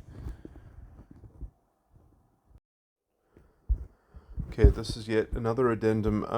I realize how sort of sloppy this recording is, but I'm sort of trying to give form to some integrated ideas which I'm somewhat importing from psychology as well, essentially, in which I haven't sort of presented on the psychological stuff exactly yet. But I don't know if I should start with the psychology before importing it. But I just wanted to make some more kind of sociological points about these juvenile cerebral histrionics. Is that usually they would be a check against themselves, because they would be divided amongst themselves and they would squabble amongst themselves, and that would sort of create some kind of at least soft balance to them taking over the structure, is because they would call each other stupid, essentially, and at least sort of be a check on themselves, that you wouldn't have to create a dominant psychological understanding to suppress their toxicity or something like that, that they would be a kind of self-imposed anyway, sorry, I'm failing to think of the word, but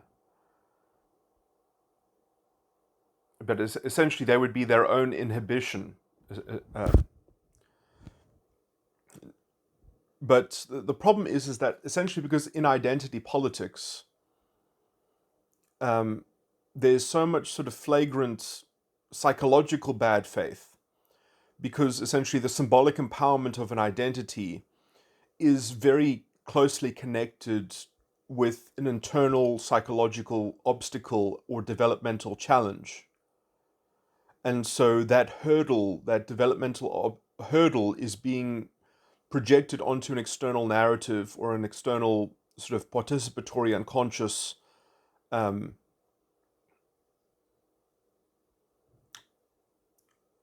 oversimplification and a kind of externalization of one's internal psychology, and the worship or representation of some kind of symbolic identitarian empowerment, or the symbolic empowerment of the identity, is such an explicit idolatry, essentially, that it's such a galvanizing sort of collective mythology, as it were, that then people become psychologically dependent on. And sort of Hitler would have called these people explicitly, he did call them useful idiots. But the reason why they're useful to Hitler is because they are proto-fascistic. They have the same formula as the fascistic worldview. It's just that they haven't explicitly picked the right kind of category, the right kind of identity, that turns them into more overt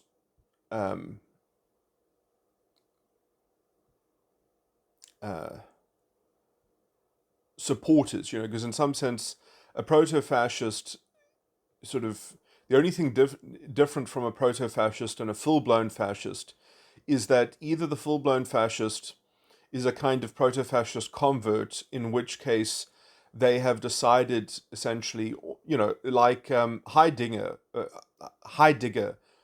to sort of, that you have to kind of place a historical bet. You have to join some kind of bubble reality that de facto is going to hopefully be successful. So, if there's only going to be one ring to rule them all, you have to sort of choose which faction is going to have a kind of a possibility of promulgating its own sort of collective reality and morality. So you kind of are being kowtowed into just kind of historically going with the flow, being pulled by the tide or something like that, because you need something to weave a collective destiny or a collective determinism, or some kind of collective fatalism to create mythology around, because you just want to create some kind of mythology, because that's the only part of life that becomes interesting, essentially, because otherwise you just have your capacity to over rationalize which mythology is more palatable to you. So you're kind of already fundamentally sort of fallen in that sense. You've already kind of chosen that you're going to be a part of some form of dominion, some form of worldly dominion, and you need to essentially choose the right icon, that the right powers and numbers are sort of uh, uh, lending support and their allegiance to. That you are part of a legion that is capable of going for the gold, as it were, uh, um, or ruling the roost. So there's that kind of uh, convert from proto-fascism, and then the other difference between the useful idiot proto-fascist and the full-blown fascist is that there's a kind of different breed of fascist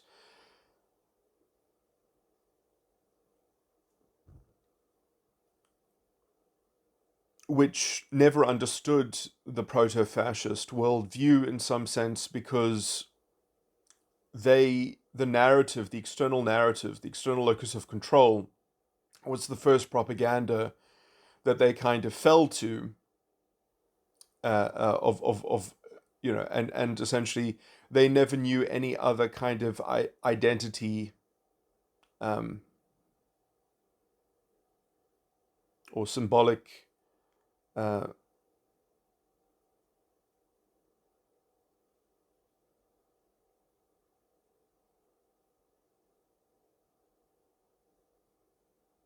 so I'm just trying to remember my own phrase. But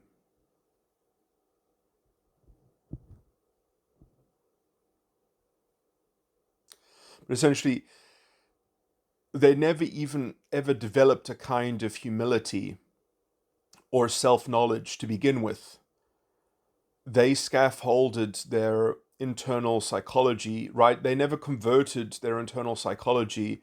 They never chose their internal psychology. They imprinted on the model of what was essentially being modeled sociologically to them. So they grew up within the culture of essentially proto-fascism and or fascism in general, and so it's just like mother's milk to them at this point. So they just kind of, their unconscious participatory environment is just understood to be mediated by this identitarian project of the symbolic empowerment of the identity, and the identity has a particular sort of binary or another or something like that. And so this is how they relate to their own unconscious side of the mind. And it also then means that they are psychologically captive to this. Like, they can't break out of it because they have no hope of ever integrating with their inferior function, um, except with some kind of radical clinical intervention or kind of therapy or moral instruction or something like that, because their internal locus of control is in some sense completely mediated by this ideological project of the symbolic empowerment of the identity. And so their local dominant function in their subconscious, um, can't integrate with their foundation of the unconscious, which is also the the ignoring function, the inferior function of the subconscious, is also the foundation of the unconscious. Um, and the foundation of every side of the mind, including obviously the unconscious side of the mind, is essentially a condition on the identity, because you have to have a kind of residual self-identity which is made up of a metagram emotional tone. So you have a stylistic motif or a valence that you center and condition your self-identity around. But essentially, because the ignoring function has to somewhat be managed or tolerated, largely it's ignored by a local side of the mind, so that the preceding side of the mind can proceed from its foundation sort of unencumbered by any kind of integration with the prior side of the mind. It's just kind of cast off, it's set aside. Um, the ignoring function, in this case, has this hope of integration if just the preceding side of the mind can find a scapegoat and resolve itself by essentially externalizing the blame for having the next side of the mind. So the next side of the mind is the problem, is the full manifestation of the problem of the ignoring function. And so there is this kind of deep cognitive dissonance, which is somewhat being mediated by the idolatry of the symbolic empowerment of the identity. And so the kind of the psychological necessity and the emergency, the hysteria around the symbolic empowerment of the identity, is fundamentally also irresolvable, because if you were to fix the world, if you were to end that project, you would also end the unconscious side of the mind. You would also end the preceding side of the mind, would then be without purpose. So it has to, for psychological reasons, it has to reproduce its own grievance or reproduce its own agitation, but it only knows itself by that state of agitation. So it's fundamentally in a kind of fallen, vulnerable narcissism. But its consolation is that it has to prosecute this problem as a kind of collective political project that's kind of pseudo mythological and pseudo, sort of deeply psychological. But essentially, because you've actually created an idolatry that is explicitly essentially a quintessential idolatry, so you can't get sort of more internally dishonest than creating a project around the symbolic empowerment of the identity. It's like a double negative. It's such a virtual object, it's such an abstraction, it's such a semantic dishonesty, essentially. What does it mean to be symbolically empowered? And that symbolic empowerment does not even go to you, it goes to your identity. It's like a double removal from one's own psychology in some sense, and then you can just play a kind of semantic labeling game in which you are seemingly actually fulfilling the mandate of the symbolic empowerment of the identity. That's how sort of far removed it is, and how from humility and self-knowledge. It is so far, it's twice removed from self-knowledge and humility, that then it can play these extravagant games and get into its own sort of hypocritical, paradoxical, convoluting. Um,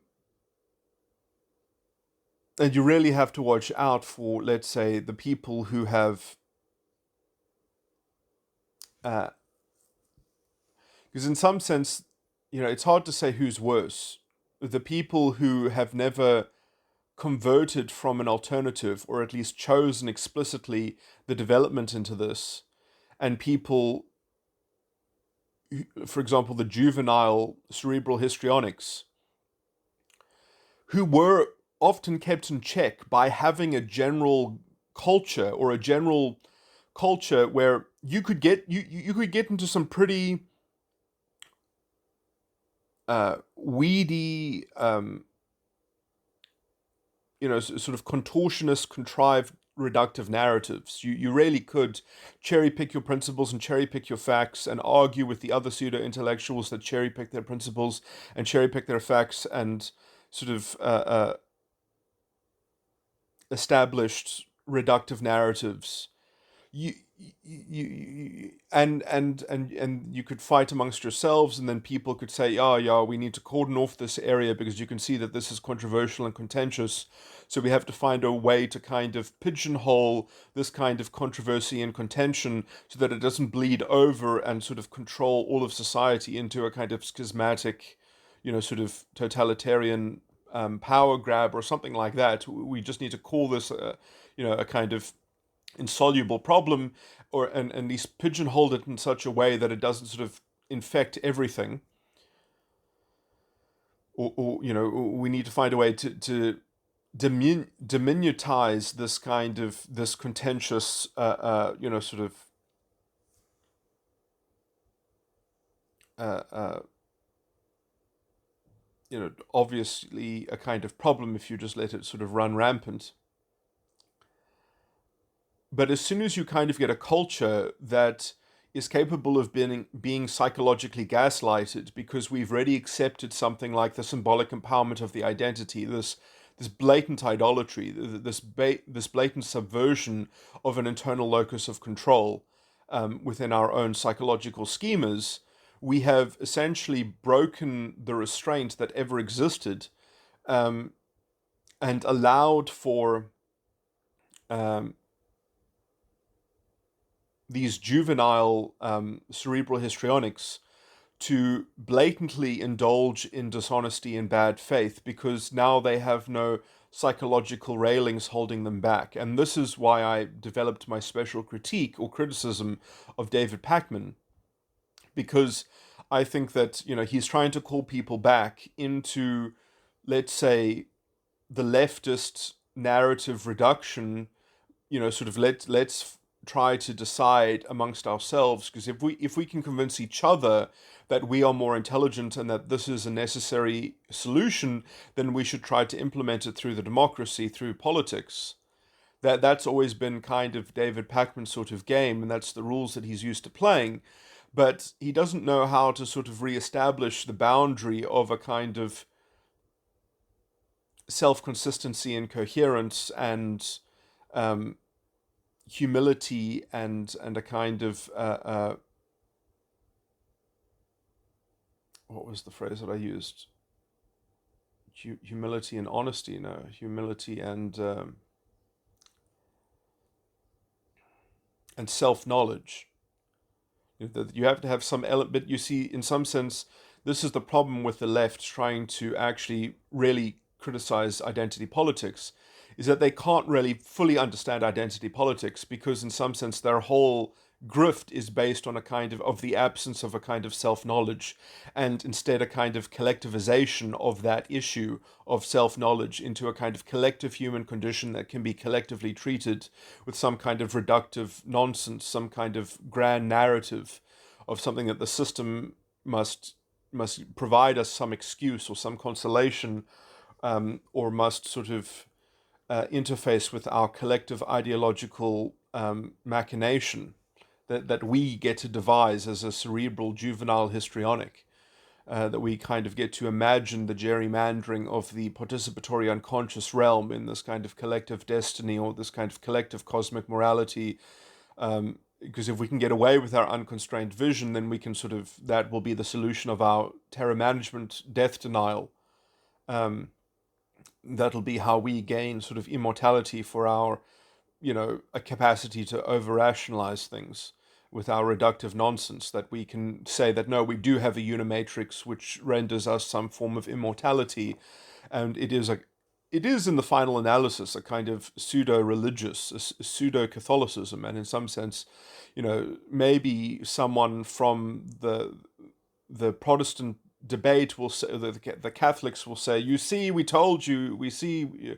But I mean, obviously, I believe it was progress to have a proper division of church and state. I believe it was a progress to get away from Catholicism, because although perhaps appropriate in some psychological development within history, if we did not progress from it, then it would have been for naught itself in some sense. Although I generally characterize what happened in feudal Catholicism or feudal Europe and the divine right of kings is that you're trying to create a narrative, a stable, static narrative, to create a kind of palate cleansing baseline, because at least within that narrative there was some order to morality and justice. Justice, although it was still within a kind of metaphor, at least that metaphor was applied consistently. And in that very highfalutin self-consistency, we had a model, a beckoning towards a higher synthesis of a higher integration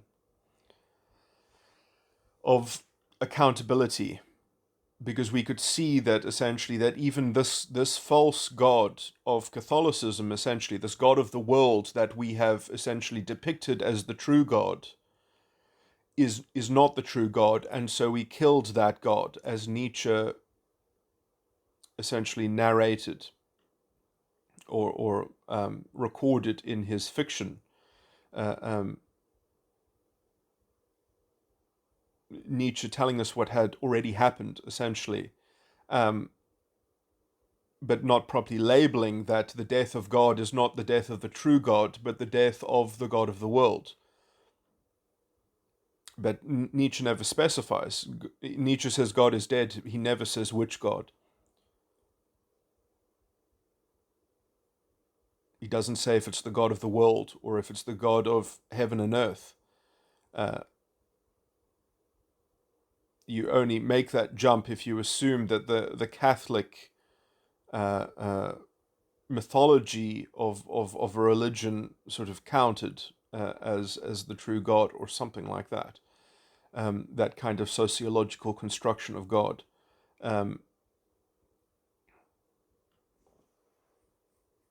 Anyway,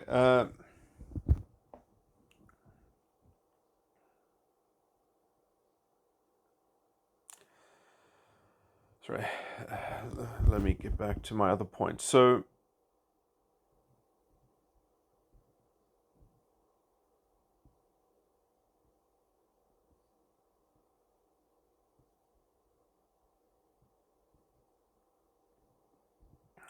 man, I should have made more notes before starting this recording.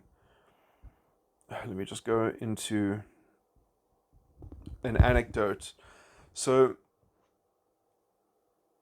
I've made some mention of, let's say what I would consider to be healthy gender roles or gender relations or something like that. I've talked about a lot of these things and talked about sort of having the need of some kind of convention as a starting point to negotiate courtship, or to engage with people. And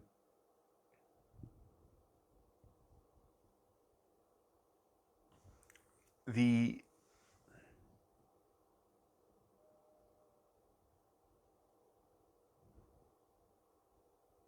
man, I can't remember the point that I was just about to make, to then lead on to a whole lot of other points.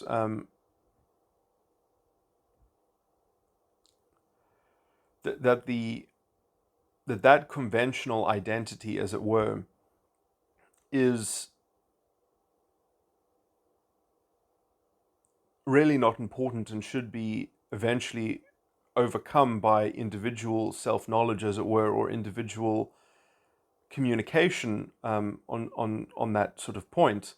But having a baseline convention that you can contrast yourself against, or that you can kind of use to more quickly introduce oneself, as it were, or at least unfold a courtship around, would avail itself to what I believe would be a much more authentic form of sort of the formation of a relationship. I can kind of, like, I realize sort of my life is certainly not a readily usable example, because of the strangeness of sort of the things going on in my life. But I kind of committed to myself that I would never be involved in any kind of serious relationship because of my psychological research and because of the huge sacrifices that came with that, and that it would sort of be incredibly unfair if I tried to get into a relationship. So I sort of was always just not looking for a relationship quite patently. So I'm really quite perhaps a bad example to talk about courtship, but I did sort of luck into something which was quite interesting, and it was actually this is quite a long story, but and it's weird because I don't sort of know perhaps all the details, because you never know all the details of your own story in some sense, because in some sense this story was slightly set up, and it wasn't set up by me, and so I don't know all the details. But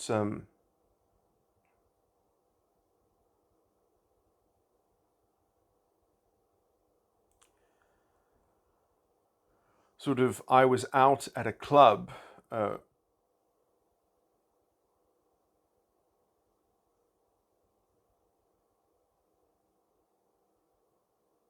Which was almost, I guess, a kind of, I think this was around sort of 2012 or something like that, or around 2010, and there were all these, or it was kind of, I don't even know how to call it, like a sort of like a hipster place, where at that time, if you sold microbrew stuff, it was, I guess, and anyway, and there was live music, and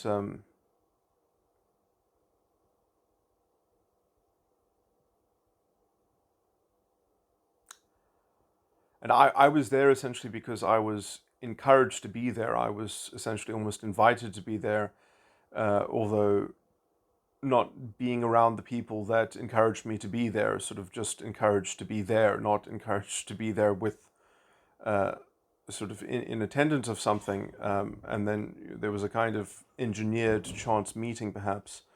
And I was just talking to someone about something perhaps slightly intellectual or sophisticated, and having lots of conversations and being able to be a kind of successful conversationalist, I guess. Um,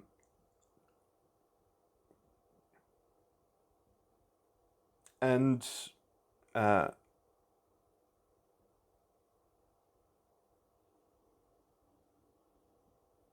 I was able essentially to have exchanges with women who are part of these conversations, as people standing around talking to one another. And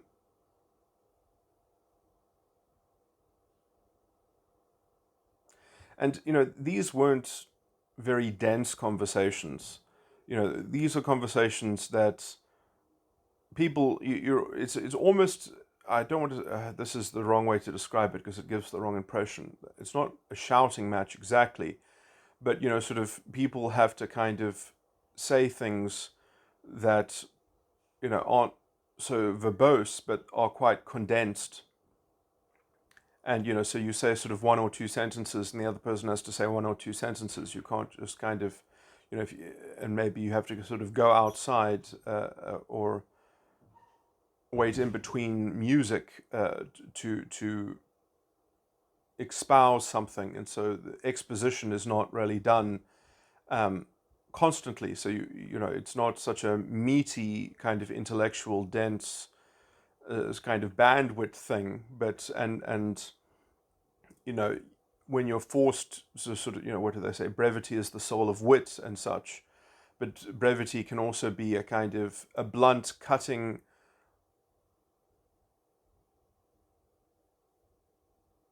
way to facilitate a sharper truth, as it were, or a more poignant point that is missing within a particular context. And I think people are quite dazzled at, sort of how profound or deep um, a lot of the topics of conversation I could sort of bring them at least to a kind of novel conclusion, or at least an entirely sort of new vista, or something like that. And so, sort of, this perhaps sounds a bit arrogant or conceited, but, sort of uh, being quite masterful, and, sort of in my younger years, I was, a lot more pithy perhaps, and a lot more, um, in some sense, I was a lot more sort of emotionally integrated and wearing it on my sleeve to some degree, but also um, juvenile myself enough perhaps to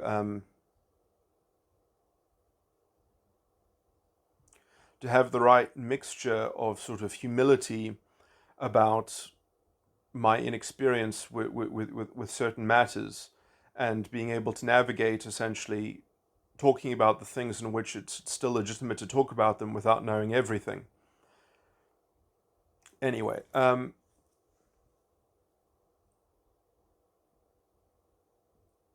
and I imagine that this was particularly enticing to a lot of women because they had never been thus challenged. They had never been, let's say,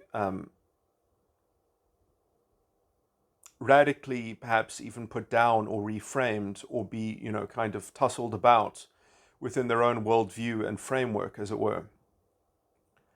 And I think that, this is naturally alluring to a lot of people, sort of the idea of some kind of food for self-actualization or self-development, is its own sort of status, is its own kind of social standing to some people, or at least perhaps in a more healthy culture, perhaps.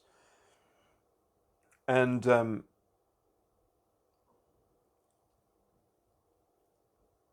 how do I put this? But, I was also a slight paradox, because perhaps I was treating these women in such a way in which I was not a candidate suitor to them.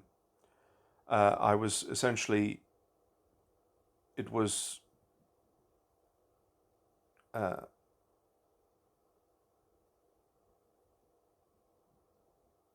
uh, it was a mystery if I was perhaps on the market, or, I guess I should even explicitly say, I mean, some people asked me if I was gay. Some of these women did, and to which I just said no. Um, I guess because there was that kind of detachment, but, well, actually, well, not, I shouldn't say some, I think it was only one who did that, and she kind of did that, uh, as I would even argue, as a kind of intellectual defensiveness. And I think I might have even have brought up that possibility. Um, but, all of this stuff, I mean, perhaps that's a kind of form of shit testing as well. So, I was, in some sense, I was trouncing all the shit testing, and, but, I was not really pursuing any of these women.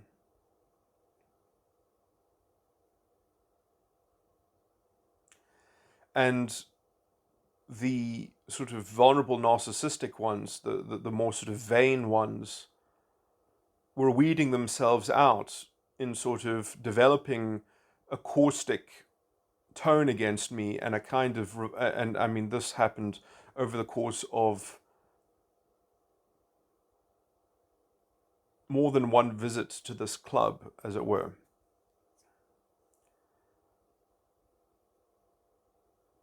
And, sort of women who, because in some sense it sort of weeded out the ones who actually cared about talking about issues or something like that, or talking about something that's relevant to them, or, maybe they're, because in some sense a lot of the kind of one-on-one discourse that I have is, within Enneagram, I would be described as a sexual variant. And what sexual variant means within the instinctual variance theory of Enneagram, it's a very interesting theory. It just basically says that there are almost three types of people, although usually people are described as having more than one sexual variant, but one of them is, more than one instinctual variant, but one of them is subordinate. So the three are sexual, social, and self-preservation, essentially, or I can't remember what the proper name is. I think that's basically correct. And these are symbolized as SX, SO, and SP. And essentially, these are all survival strategies. And it's just a way of saying that there are three ways of surviving in the world. You can survive by having very strong personal connections with people. You can survive by having social standing within the group, a kind of, that you care about your social reputation and your social standing. And the last one is that you can actually literally know survival strategies in a very practical, physical kind of way that, so people who are SP will have a much greater appreciation of physical, if they are around someone who is physically stronger than them, they will know how they can sort of depose or overcome, or at least they will know the level of danger that they're in. They will have a much more greater reading on other people's perhaps propensity for violence or aggression. So, if they're put into a vulnerable position, they will counterbalance that with monitoring the other person's capacity for, and they will perhaps also just be a lot more aware of physical sort of, they will watch their environment, and perhaps they will also know more survival skills perhaps as well.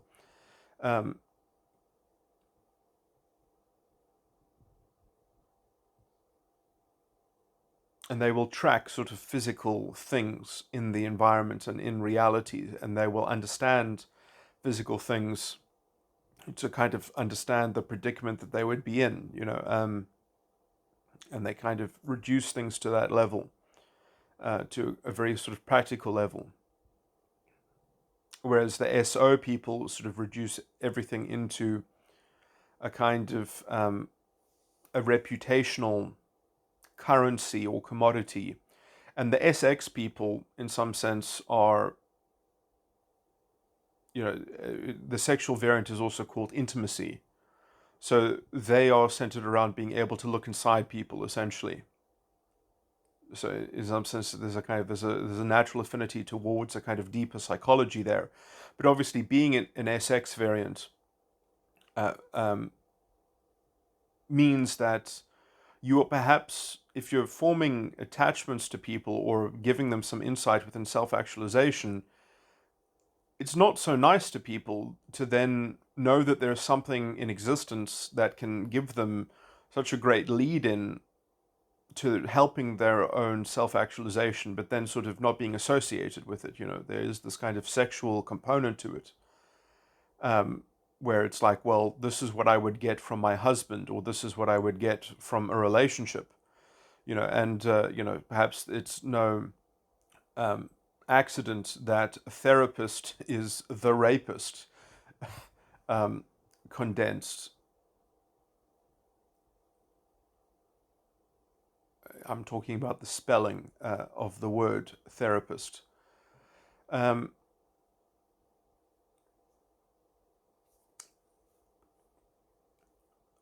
So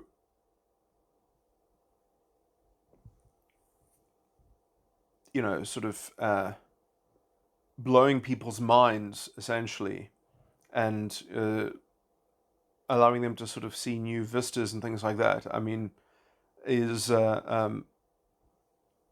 being proficient, within a kind of general insight into these things, sort of, I don't really know. I mean, perhaps that makes one quite a proficient priest, perhaps, if the religion is sufficiently profound and deep enough, that it actually calls for, these the full human condition to be treated, perhaps, and in some sense, sort of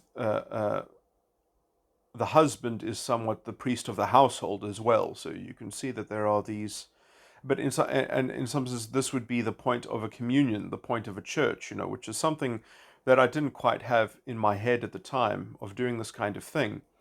But so, I mean, I'm just trying to give the steel-manned argument as to why it's perhaps natural that some of these women would grow caustic to me, because essentially I am whetting their appetite for something in the relationship marketplace that is perhaps something that they instinctively know is not going to be on offer to them uh, if they don't see any kind of proximate success, or perhaps, I'm a mixed proposition to them. I mean, some people can like the self-actualization and the insight and the SX bond, but know that it's basically unsustainable uh, within a kind of socialite sort of mindscape. This would perhaps be the function of a church family, which is, somewhat an alien proposition to people, who essentially can only imagine getting their pedagogy from either a kind of political ideology and their perhaps relationship with someone. But, sort of essentially we're not trained into, let's say, the collectivization of, and I would say that the human soul needs a lot of education. It needs a lot of working out, sort of in the road to salvation or self-actualization. But anyway, the point of my story, though, is that perhaps I'm being a bit too kind to some of these women, because I think that there is an argument to be made, essentially, that they were more so interested in just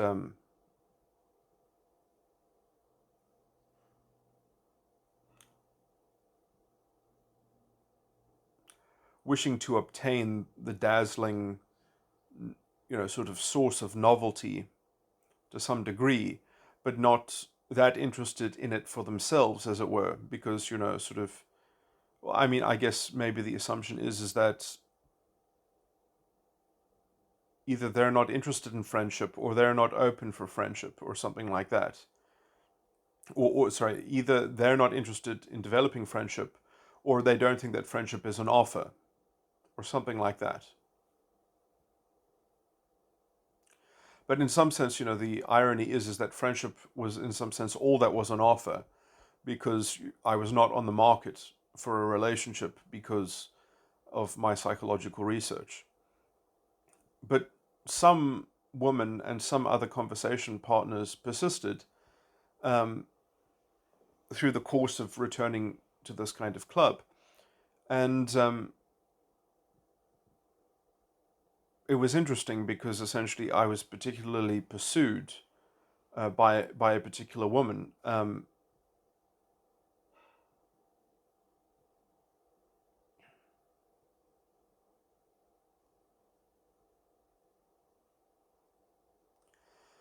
Who I would argue that I had already developed to some degree within the course of those conversations and discussions, or exchanges.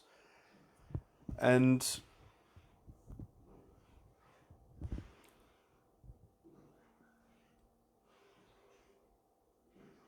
one of the people sort of that were somewhat adjacent to some of these things was from a sort of pick-up artist community, and he was asking me.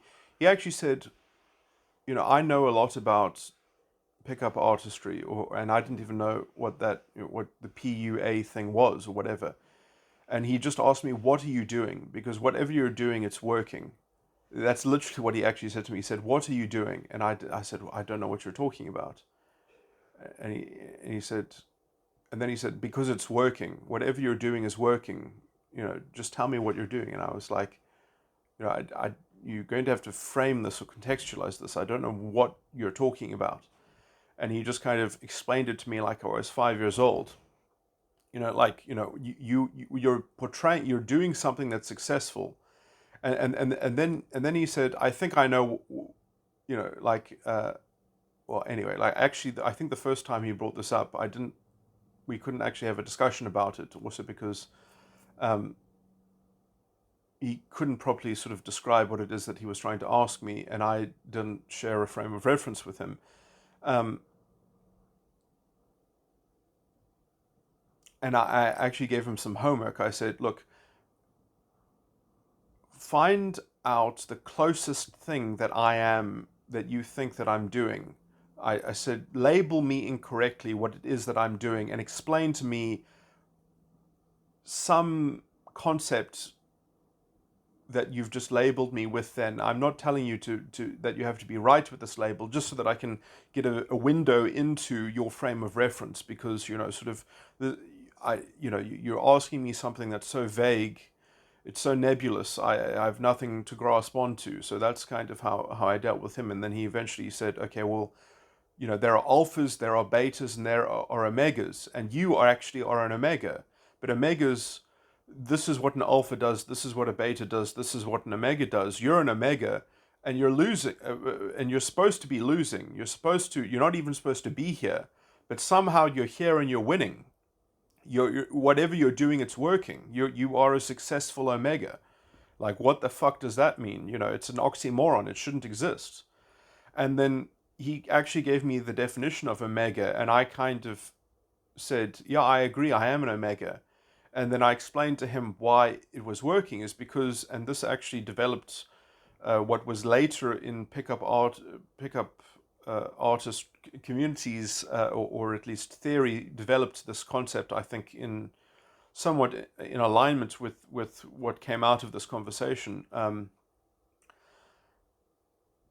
is that I said, well, you see what I have is that I'm not just an omega. I have a kind of alpha thing about me, and that alpha thing about me is that in the present I win. I don't get overshadowed.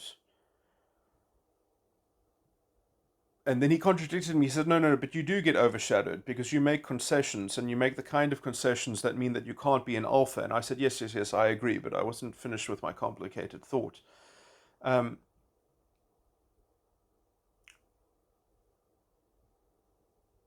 I make concessions on my own terms only. The concessions that I made, I conceded them.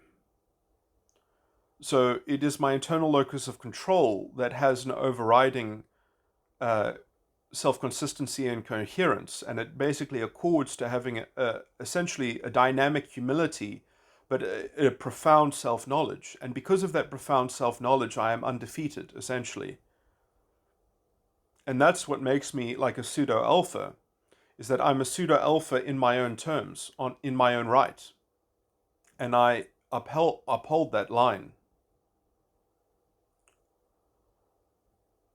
And doing that is a kind of mastery. It's a kind of self-mastery.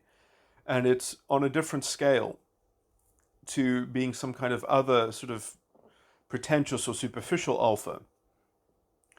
And basically from that, I don't know if this concept existed before, but I think that it came from this. But I'm not that active in the pickup artist community, but I think that there was some pickup artists that kind of actually developed more healthy theory based on this, and that they grew into the 21 conference to a large degree as well, which is a grouping that I generally support. But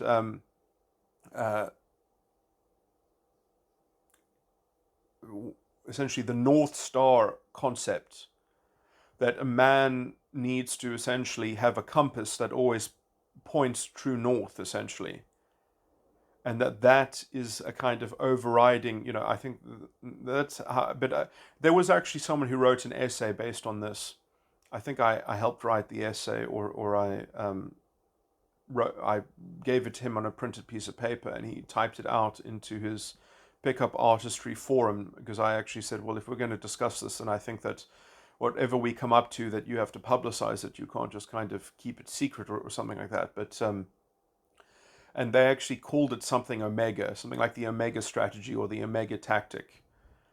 And because I wanted I mean, I've always wanted to be a cultural influencer or a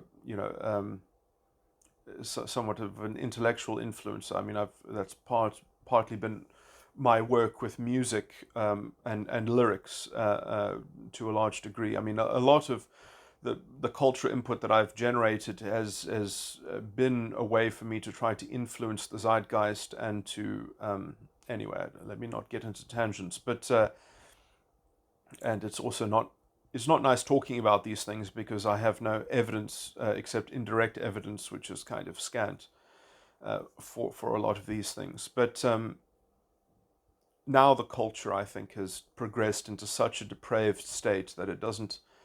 You can't really provide cultural commentary. You can't really provide. You really have to take a more overt confrontation to and segregate away from these people who are sort of perfect examples of self-harm and destruction and sort of self-invalidation because of what I was talking about earlier with the cerebral histrionics. Anyway, the reason why I'm talking about this pickup artistry stuff is because I do think that although I kind of lucked into it, that this is a general successful model for the development of healthy relations, is that essentially you don't try to develop courtship, you try to develop something that would establish a stable friendship, as it were.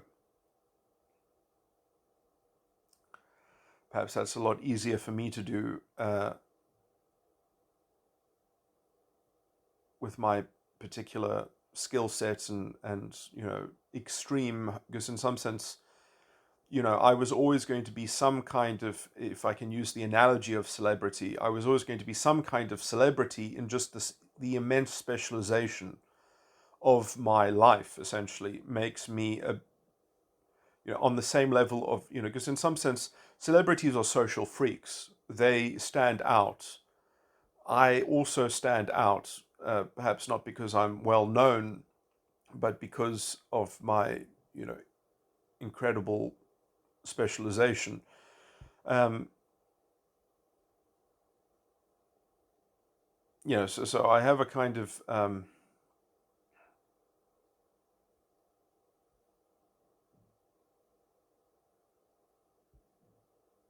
I mean, I even have a kind of sympathy for celebrities. I mean, it's really hard to treat celebrities authentically.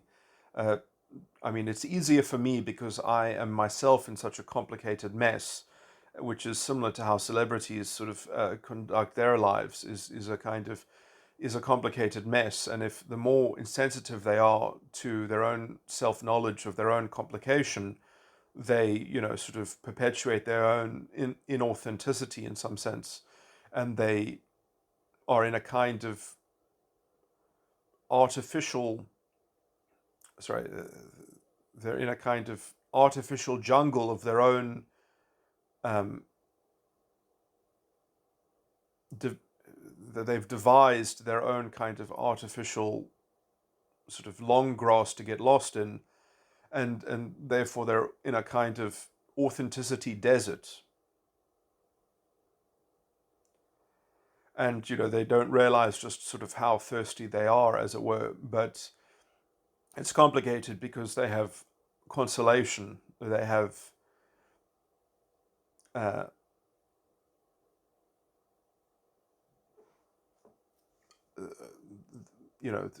they have pros and cons, and in some sense the way in which that their soul is thirsty is quite subtle, um, and it's sort of lost in decadence and strange things. But anyway, and there's a kind of loneliness and existentialism in terms of this issue of authenticity, which is very easy for them to obscure with a reality tunnel of their own division or their own devising, excuse me.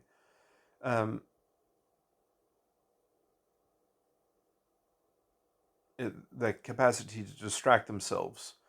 And so you have to really respect that capacity because they do have a kind of creative capacity. I mean, usually celebrities are celebrities because they do have some proficiency and spark of creativity, you know, which often means,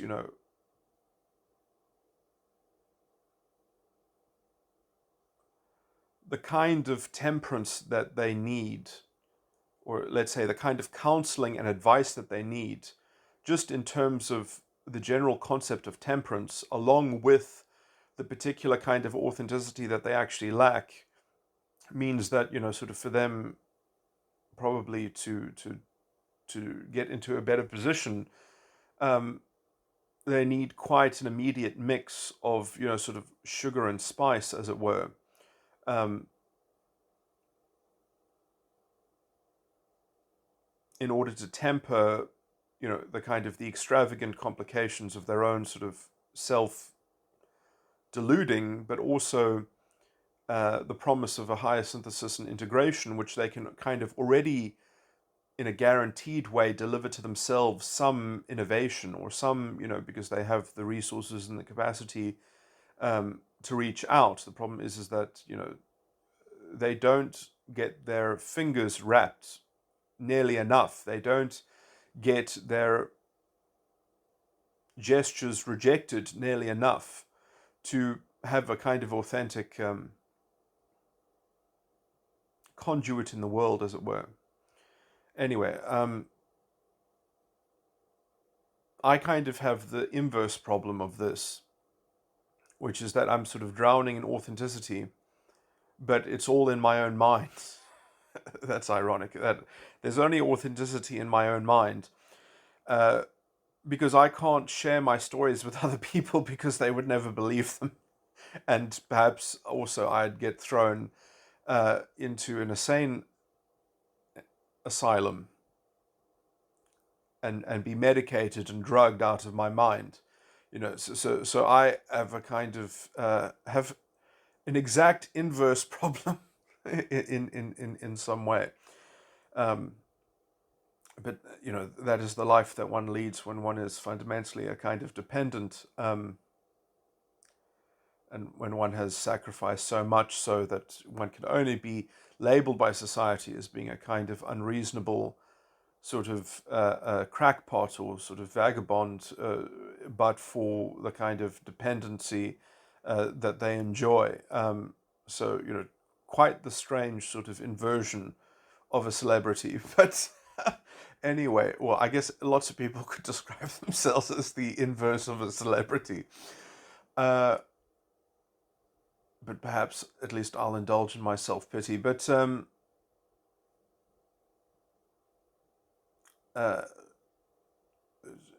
at least attain to that claim that I at least, that's how I regard myself. Um,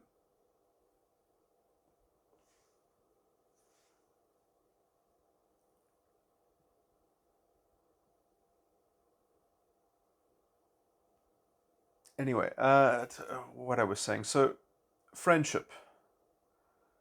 So, I mean, look, I just talked about celebrities and I just talked about myself.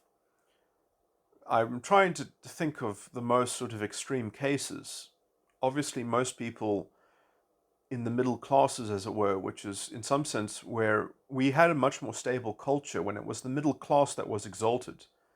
When you watch television, you didn't watch sitcoms about celebrities. You watched sitcoms about middle class people or about working class people aspiring, in some sense, to keep things together or to become middle class, perhaps aspirationally. That essentially the core of culture was centered around the middle class, and essentially trying to investigate the human condition from the perspective of the middle class.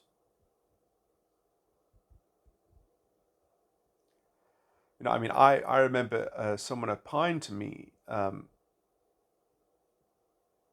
someone in the upper class, and this is, when I, at quite a young age, I came up with this thesis that essentially, celebrities are freaks. They are social freaks. And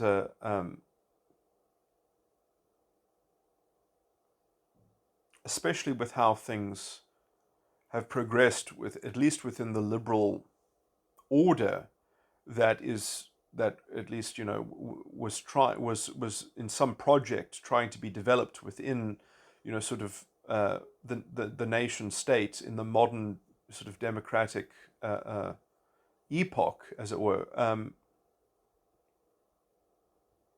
It's interesting to see how this, along with the gender culture war in terms of the sexual schism, or the schism of sexuality, has how we've crooned towards both exalting and obsessing with the upper class and celebrity and the rich, while simultaneously blaming them for everything. In some sense, it is a kind of, again, I would link this to the reemergence of this kind of plutocratic feudalism.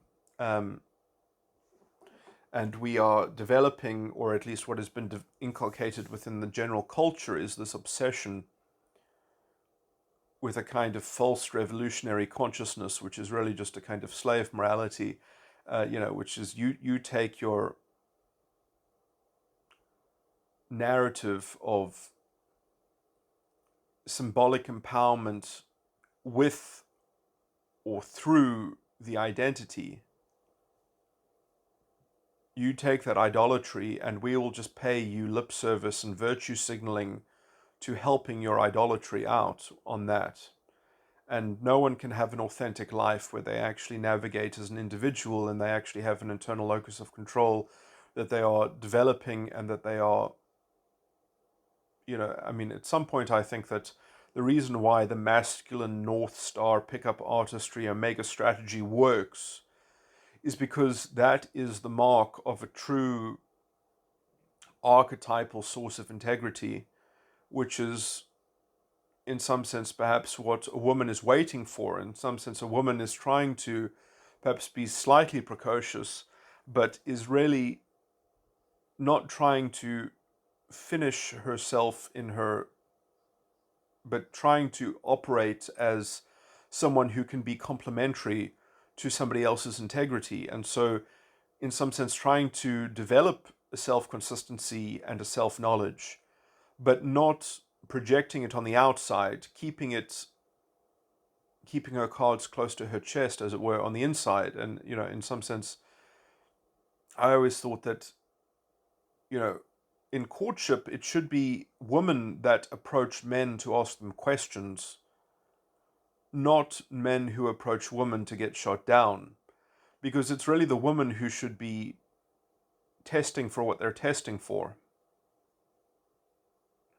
And in such an investigation, because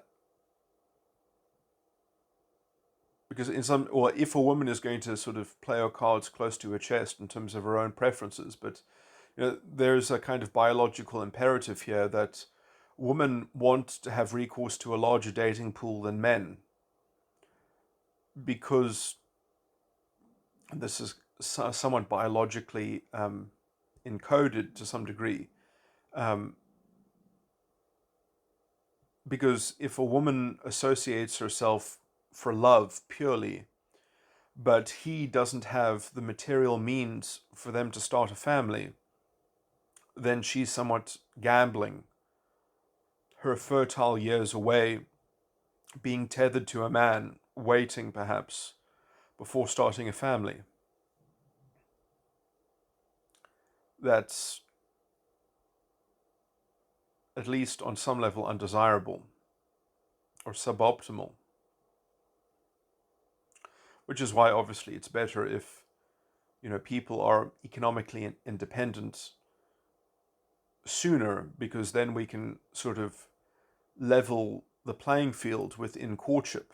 That we won't have such what I would generally describe as a kind of an age gap, such a large age gap. Not that age gaps are themselves necessarily wrong, but that, essentially, ideally, I think that a mark of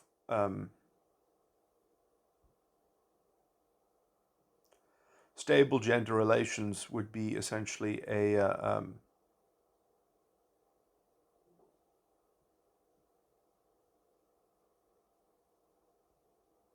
uh, a tightening of the age gap. But I mean, obviously there will always be outliers. But it seems to me statistically, generally, why shouldn't the average be the same age? Why shouldn't that be the average? And the answer to why it isn't the average, I think, is always essentially signs of a culture or a society. And in some sense, it might always be a few years above, because in some sense, when a woman is marrying up, which is essentially what a woman always expects to do, is to marry up, what the definition of marrying up is either going to be marrying up in social standing, marrying up in perhaps there are other resources other than material resources, but in reputation, in fame, in I guess it might depend what sort of instinctual survival strategy, if you conform to one of those sort of tropes, or you have, anyway, I do think that a lot of those tropes have to do with properties of either dominant functions or inferior functions, or the lack of integration of such, or something like that. Because in some sense, I think everyone should have all the instinctual variants, probably to some degree. This is part of reality. You kind of have to be in a kind of very hyper real reality tunnel to kind of believe that you can be somewhat so divorced from your own embodiment. Anyway, sorry, I'm getting into a lot of different issues here, but I just basically wanted to say that I think that humility and self-knowledge are the cornerstone of authentic relationships and developing authentic relationships.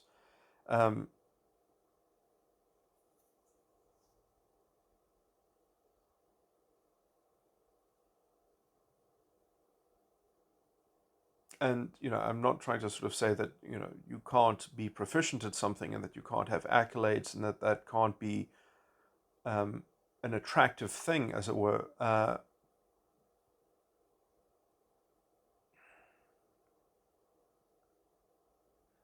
mean, there are lots of different interests that people have.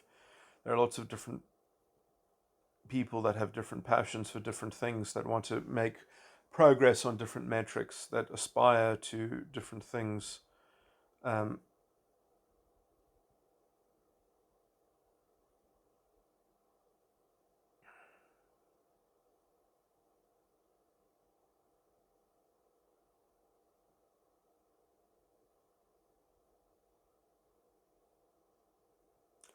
mean, the only critique that I can come up with against my own model is that, is it not dependent on sort of being excellent at something? And how does the ordinary person compete in such a kind of market? But in some sense, I think that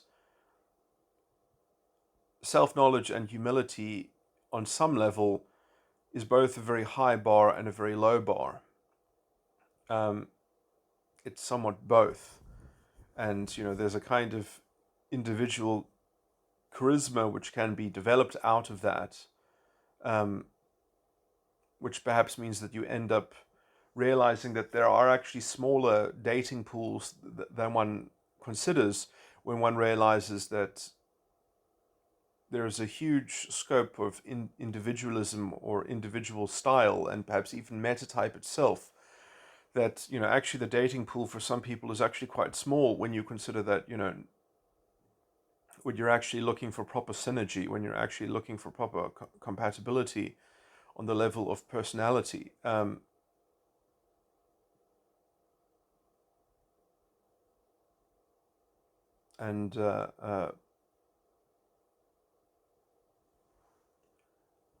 anyway, these are things that are probably sort of connected to metatype.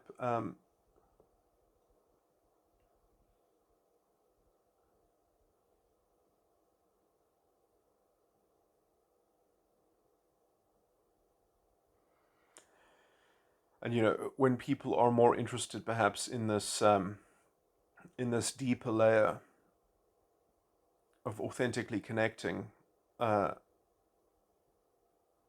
which I think ironically was actually more deeply in the culture around sort of the 60s and the 70s even, apart from sort of all the strange drug culture stuff and that kind of, but sort of, the anchorman, Ron Burgundy, that there's a kind of authenticity. I mean, not to say that there wasn't a lot of abuse within sort of gender relations, but there was true scope in the 70s for a negotiated settlement between individuals, and in some sense there wasn't such an invalidation of individualism. There was, in some sense, the gender roles were so stereotypical, were so cartoonish, that they were, in some sense, it was a given that they would be accentuated by individual renegotiation, or and you can, I think you can see signs of this, in terms of how the men dressed, for instance, like it was almost as ostentatious, like the men that would go out, obviously not when they were at work, but, sort of when they're at work, you would see their long hair perhaps, or what was it called? I mean, I might be getting some of the dates mixed up, but, sort of, that the typical male hair and female hair, was sort of, there were enough male types that you could almost interchange them with, and vice versa. I mean, actually, no, I don't, maybe it had to be the 80s before a woman wore their hair very, very short. But weren't in the 70s there also female hairstyles that were quite short? And anyway, so weirdly different, but stylistically slightly different, but almost in some quantitative way, there's sort of a male equivalent to the female, sort of convention of how gender is performed, which is why, I mean, I'm not interested in gender performance. I try to not perform the opposite sex's gender. That's what I try to do when I'm dressing. And technically that makes me a cross-dresser, because if you don't try to perform your own gender for your own biological sex, it's not that you try to perform the gender, or you dress for the gender of the opposite sex. It's that even if you just don't perform your own gender through dress, technically that makes you a cross. Well, that's what I've been told by an anthropologist. In conversation, but so this kind of ironic attachment to these conventions, I think, is a necessary way to get into the mode of humility and self-knowledge. But I mean, that might be a particular facet of my self-knowledge. Other people who are more SO or SP, in terms of their instinctual variant, perhaps, will have a different way of interfacing with culture. I mean, I can't really trot myself out as the quintessential sort of model for everyone. So I just have to place the correct amount of caveats on these things. But I mean, at least perhaps my example of giving my own internal reasoning can be a useful catalyst, or a model for something for somebody else to at least evaluate for themselves.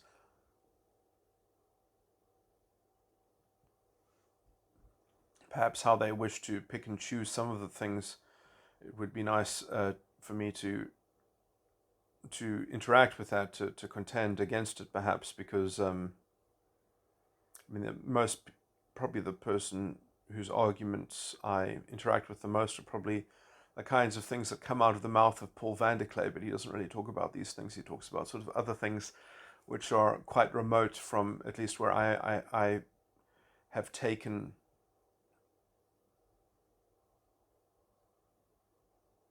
a lot of my thinking on similar such matters anyway.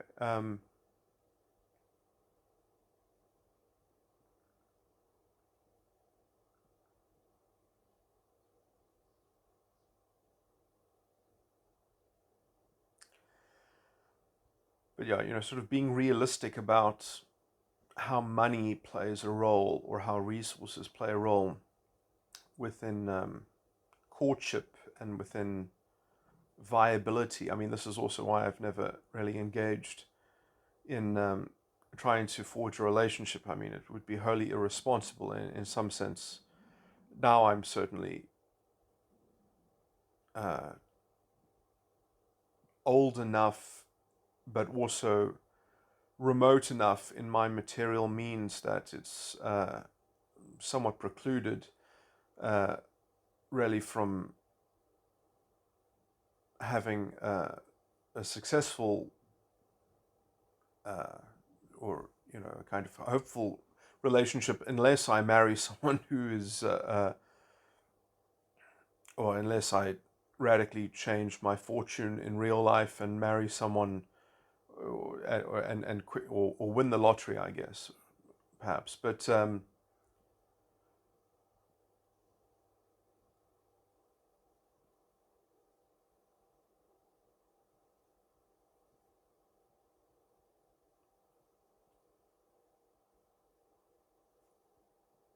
yeah, I mean, also, I guess, I still haven't finished my psychological work. Oh my word. But it's hard to complain about something that is somewhat of a self-imposed slavery. Although I do find myself self-pitying and counting the sacrifice.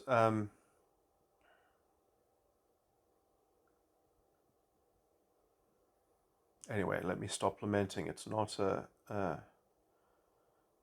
useful thing to put down in the record. But yeah, have I completed talking about this? Yes, I mean, there's certainly a pragmatic arm to this, which I have not integrated into talking about. Perhaps it's good that I've kept it separate and then I've just made my own piece. So, that's my particular anecdote. So, I'm, let's say, responsibly a bachelor.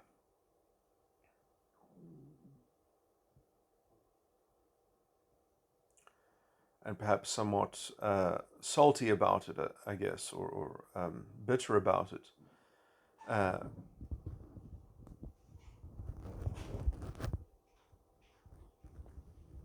But I've also, in some sense, I mean, I can't complain.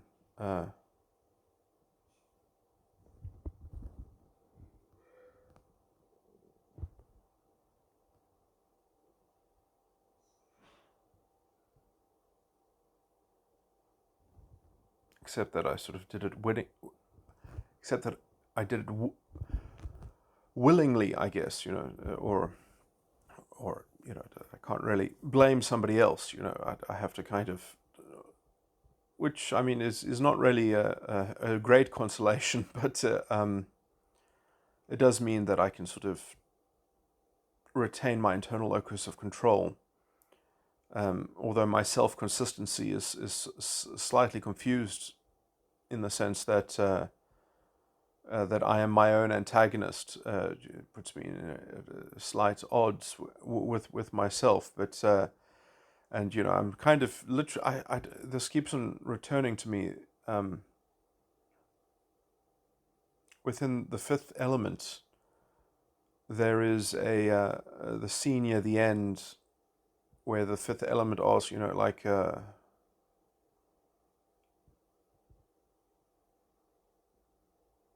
Bruce Willis, or Bruce Willis's character, all these questions, but sort of why should I save life?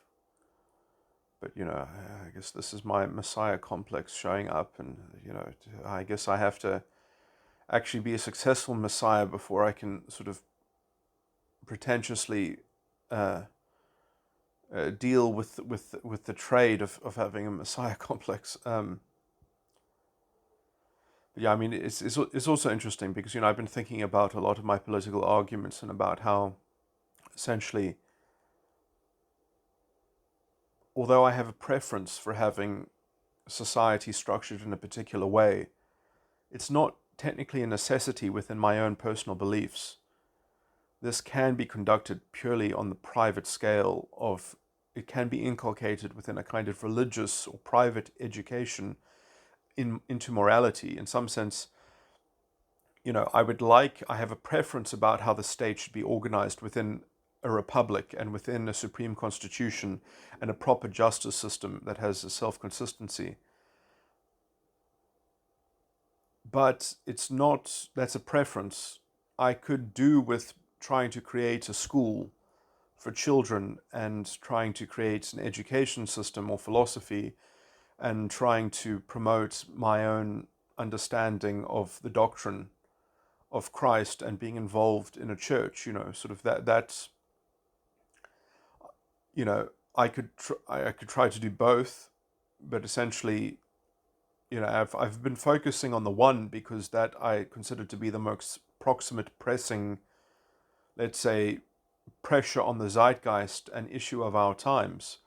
But, you know, in some sense, it's perhaps more natural that I would be centered on the one or on the private scale. It's much more consistent with my libertarian views and things like that. I'm kind of a reluctant political voice, but in some sense, I'm also engaged in the political argument, as it were, because it helps it's a model on the macro scale. I see libertarian philosophy and politics as the macro scale of the necessity of individual psychological integrity and health, so I see that those things, I see a parallel between those things personally. Anyway, okay, this has been a long enough recording and I've covered so many things. This is a further addendum to make some clarification about some of the remarks that I made almost personally about myself, but because essentially part of the purpose of me making these recordings is somewhat to be a kind of pedagogical induction. And, pedagogy has a kind of paradox in it because in some sense you don't want to give the answer, you want to sort of instruct by exemplification and encourage someone to kind of reverse engineer, let's say, or at least envision themselves establishing it by their own evaluation. So, you are kind of trying to provide the ingredients of evaluation, or at least of the things that are worth sort of putting into the synthesis, and also encouraging by exemplification, sort of modeling a way in which that they can be compounded and resolved or managed responsibly, or and obviously, there's always room for some kind of personable innovation perhaps as well, but hopefully someone is also having an eye to unforeseen repercussions and sort of reevaluation at some point perhaps, because especially in the things that I'm communicating, I concede, as part of humility, it's part of a necessary kind of humility as well, I might add, but that I might be wrong, and that is what keeps one, in some sense, circumspect enough not to get into false authority, sort of narrative reduction games, because one sort of stops oneself from venturing into that territory because one doesn't try to concoct a one-size-fits-all solution to all things. But, that doesn't mean that I don't think that I have a strong belief in some sense, the validity of my own claims. It's just that it's hedged with the right amount of humility and, in some sense, the kind of the circumspection of not venturing into overreach. So now I'm sort of slightly strangely trying to straddle that line, at least in reviewing my remarks. So essentially, I was trying to create an exemplification of how one does not venture into that kind of poisonous narrative, one size fits all, sort of thing. That you have to sort of reestablish the boundaries of your internal locus of control and not get into sort of propounding some kind of Tower of Babel, um, some kind of logical unimatrix. And so, I was not really apologizing about my example of myself, but I was essentially protecting myself. I was girding my loins, uh, essentially, that this is how I imagine, at least is my, on paper, the optimal or ideal way that I would encourage other people to engage with courtship and dating or whatever in terms of um, the sexual marketplace or whatever, or establishing a relationship, um, and somewhat steel manning my position by acknowledging that sort of, well, everyone has a unique circumstance, obviously, but perhaps I gave too much room for the interpretation of what I was doing to sort of say that, oh well, all the ordinary people that sit somewhere in the middle, um, sort of are right to contend themselves with some kind of lowest common denominator narrative and feel oppressed, and have to sort of scrounge up some kind of sympathy for their own sort of, I mean, obviously this can sound deeply hypocritical because, sort of I went into my own sort of self-sympathizing kind of thing, but I mean, in some sense, that was just sort of me, um, in some sense, generalizing about my own particular case in terms of, or sorry, I just phrased that incorrectly. Something like abstractly trying to frame my own particular case in a kind of general abstraction, um, and then you can see how that leads into a kind of self-sympathy and how useless that kind of point of view is. It's an intellectual thing that you can sort of render, which I did render, but it's not something that you can. I mean, when you are looking at yourself from the outside, from that, let's say, contemplative hypothetical framework of some kind of ordinary sort of normal person, or some kind of the general conventions of society, although one has to know what the general conventions perhaps are, because in some sense, without general conventions, there is no language. That is what language is. Um, that doesn't mean that new language can't be novated or adapted or created. Um, anyway, the point that I'm making is that I didn't want to look like that I was seriously contending with essentially forms of slave morality, and that sort of people should scrounge up some kind of sympathy for essentially placing their identity in some kind of narrative case, even though I kind of toyed with that idea in such a way as to insulate my view from the eternal argument of trying to make an argument with the world and hold it up in the world as some kind of stable edifice. You can't, if you join the world's argument, you don't get a resolution. You get a never-ending defense of, in some sense, an uh, uh, a claim that is sorry,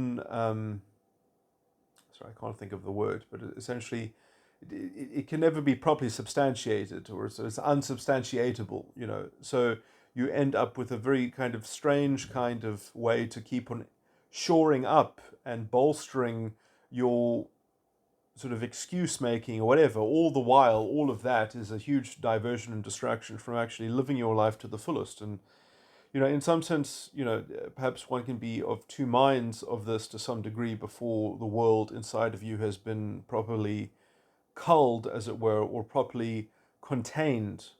Sort of leading captivity captive is not to sort of be blind to the world, but to condone or conform yourself to Caesar's render unto Caesar what belongs to Caesar, and those sorts of things. Um, that you have to sort of make a kind of peace in the world, but that doesn't mean that you don't fail to overcome the world, as it were. And, sort of getting into the sympathy pull and the sea of sympathy pulling back and forth, and, with this unsubstantiated, sort of narrative contentions and, sort of disembodied abstraction of life itself. Um,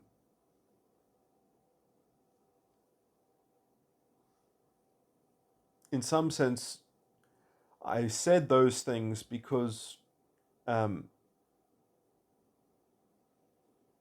in some sense, I think it's a wonderful way to protect yourself, is that you preemptively concede the argument that you're not willing to defend, and that goes along with saying I might be wrong.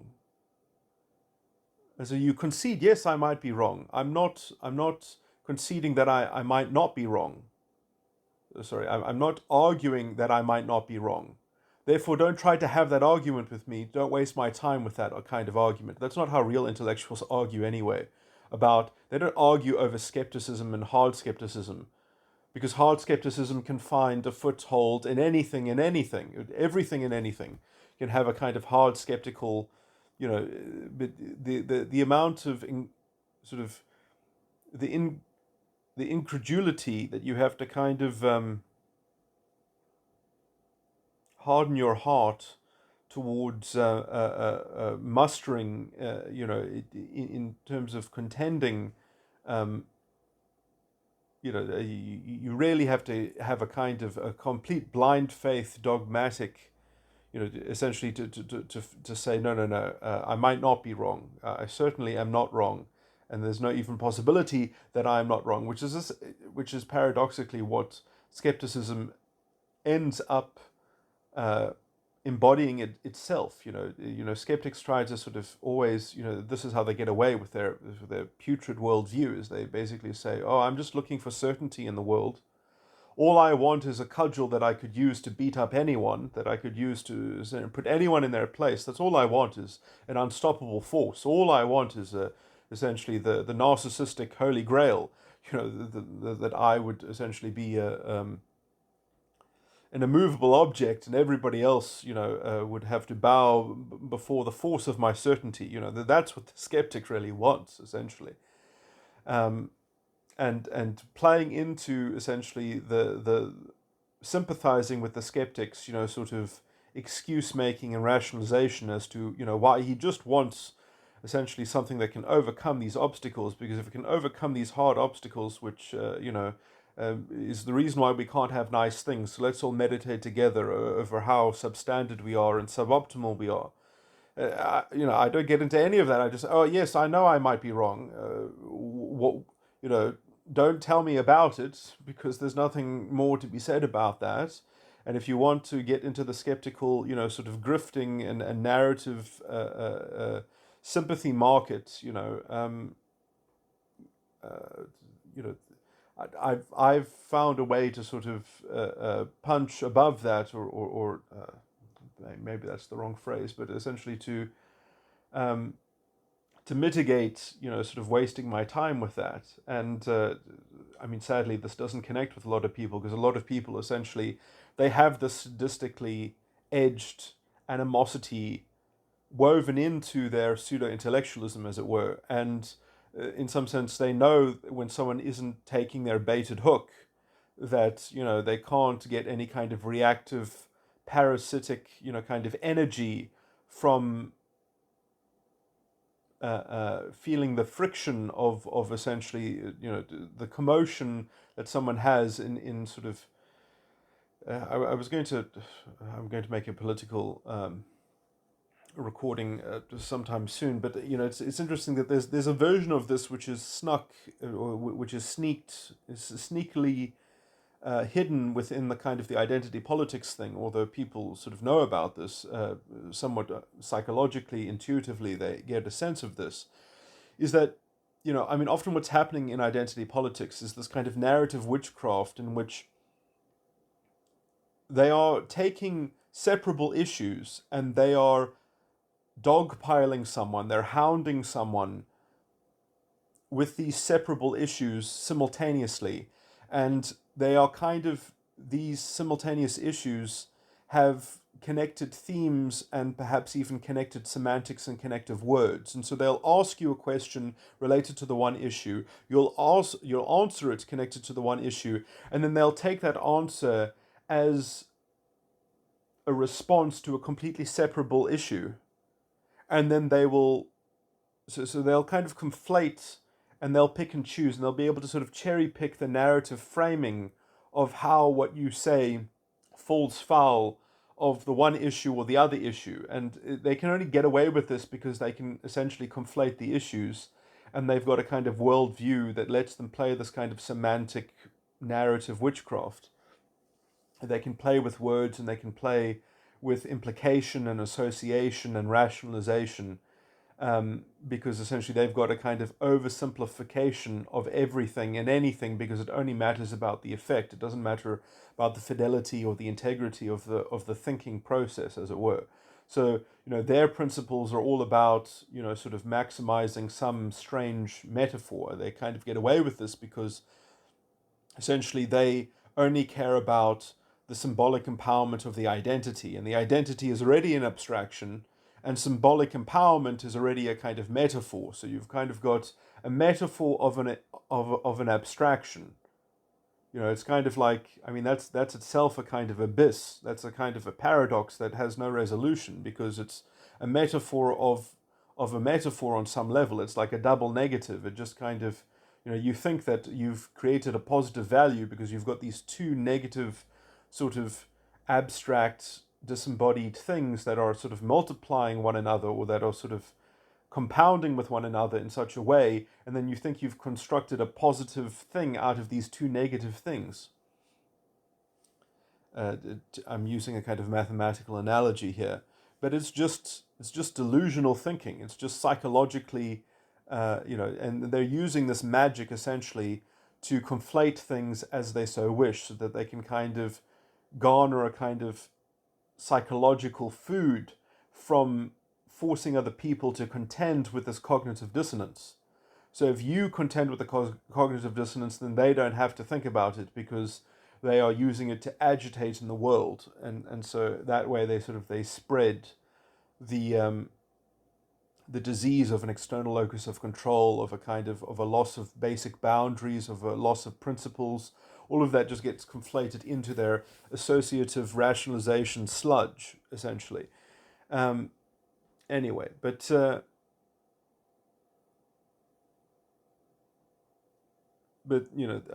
just saying that this is you can see the toxic consequences of this. In you could call it social psychology, and it's interesting. It's I heard someone quoting a quote which is, or a kind of concept which is attributed to Goebbels,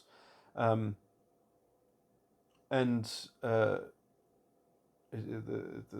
quote essentially, or the attribution is something like, the Nazi propaganda artist said, always accuse your adversaries of what it is that you are doing, because it sows confusion.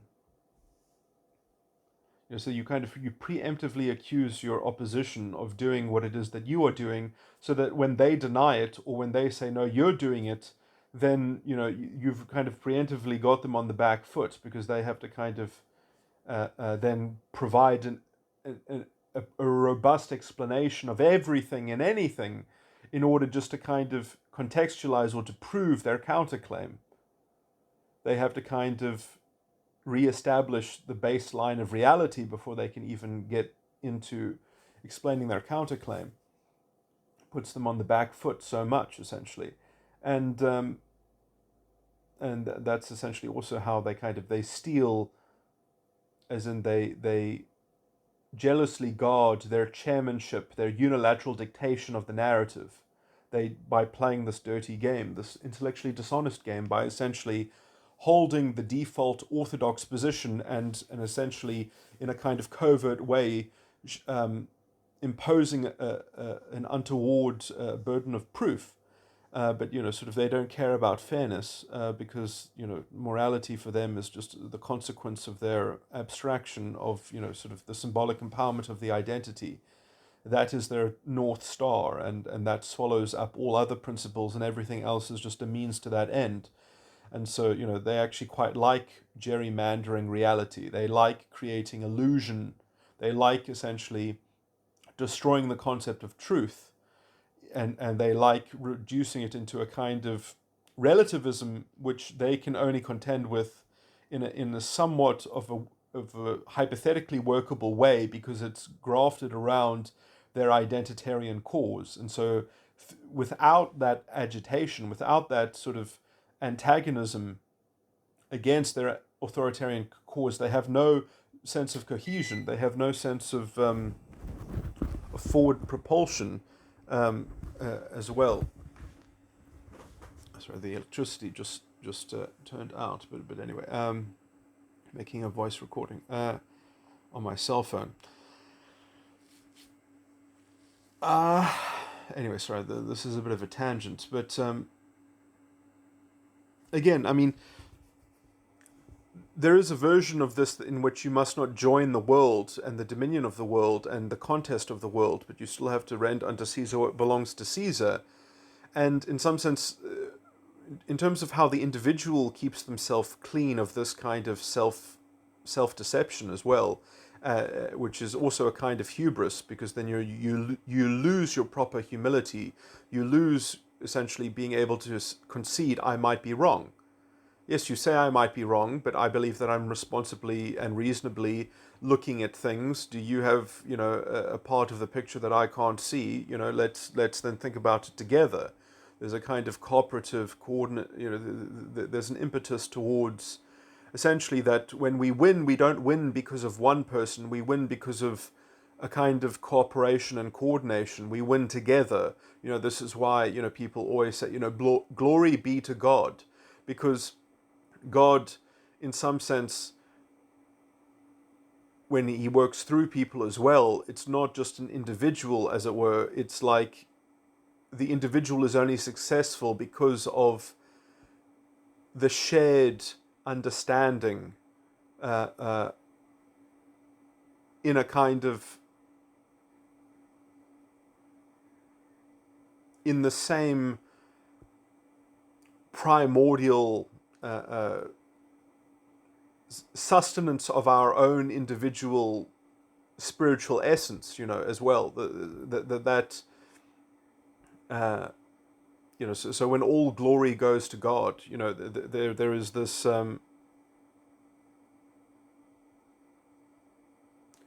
understanding that in some sense things didn't happen because of one person. They happened because of this ability we have to tap into a shared understanding, and to have essentially that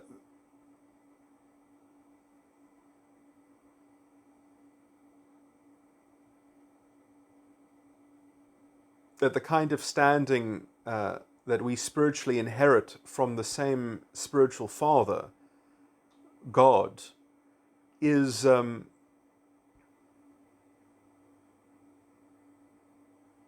also in some sense not it's not an identity, it's a verb, it's a participation. To be the only begotten Son of God, a child of God,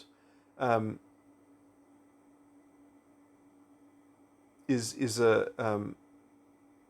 something like a propensity towards coordination and the spiritual brotherhood. And when it does things, it's kind of like a cultural wavelength of its behavior that resonates in that potentially sharing of a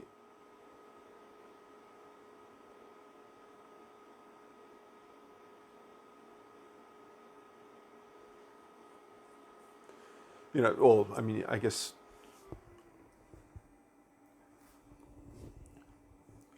archetypally, this is, what you would call the kingdom, um, that you're sharing in the kingdom. Um,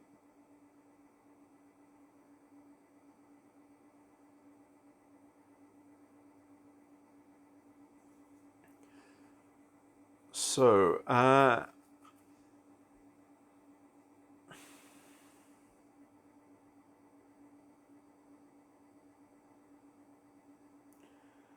but okay, so perhaps I kind of failed to make that point in the way that I was thinking about it a while ago.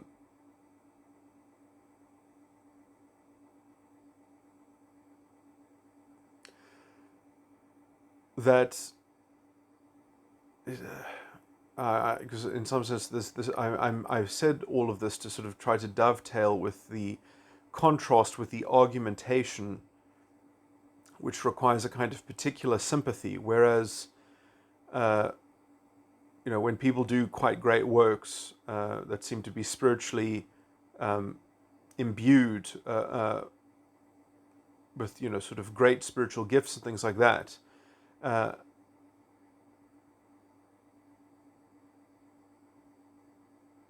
that both the impetus of the delivery of these things, but also the actual substance and the content of it, is a kind of open source that is openly inherited by all those who merely uh, collaborate in league with that kind of, anyway. So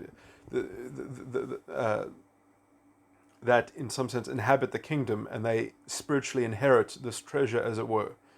And so then that's why people say glory be to God, and not to essentially the particular identity or the individual. Um, Although we can have particular consideration for those who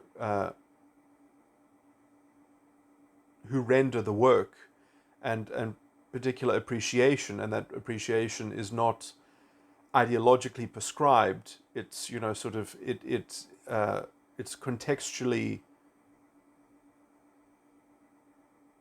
comes freely in what the spirit carries you to whatever to think or feel about it. That is your true experience of your immediate truth, as it were. That is the truth that uh, those that are of God hear, and that those that are of the world hear not. And the reason also why I wanted to get into this issue is just to talk about the girding of the loins, the protection of the humility that stops you from getting into the contest of narratives, and trying to safeguard a kind of narrative that leaves you in a kind of hollow position of sort of tasting only the dust, um, and unplugged from one's real life, as it were. And it really comes into when you're trying to make a worldly kind of argument, um, that is essentially is an unsubstantiated, unprincipled argument, where it's trying to pseudo intellectually say that, well, the principle is that we need some sympathy, and here are the excuses and here are the rationalizations as to why the sympathy is owed, and everybody else must respect this, and they must shut up, and we must be allowed to cherry pick the narrative to enshrine and entrench this consolation for this identity, or this being, or something like this, that has attached to it this narrative, which then is essentially this worldly fallen compromise, uh, which then pollutes everything, and and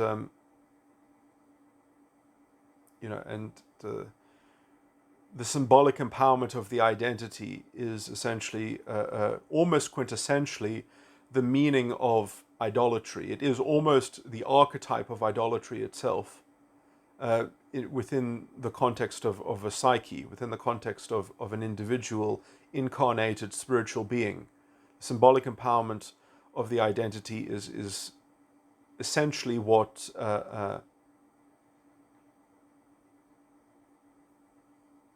is almost the very essence of the spirit of man. I mean, it's even called the spirit of man, symbolic empowerment of the identity. The idea that you can use the mind, that then you can, and then you concoct all this garbage ideology around social psychology, that everything is essentially, that we need to change social psychology by everyone being forced to believe in the empowerment of the identity. It just kind of finds a way. It's like a computer error that just keeps on spitting out a repetitive string of garbage that doesn't do anything, and all it can do is just kind of table thump and reiterate its own blanket oversimplification treatment of everything.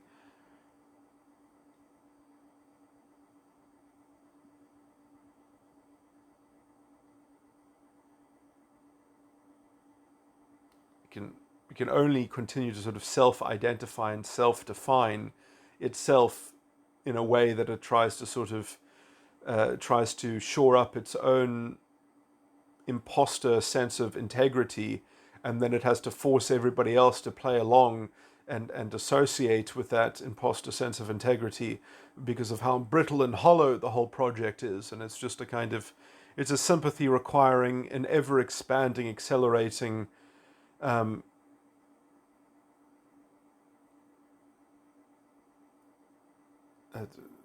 what's the word, exponentially, sort of exploding demand of more and more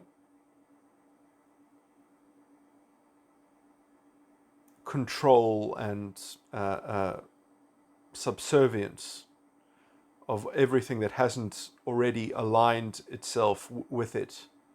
And if it is not fought back against, if it's not pushed back against, but in some sense pushing back against it is not to take up arms against it exactly, but because in some sense the actual thing that is antithetical to it is the concession that I might be wrong.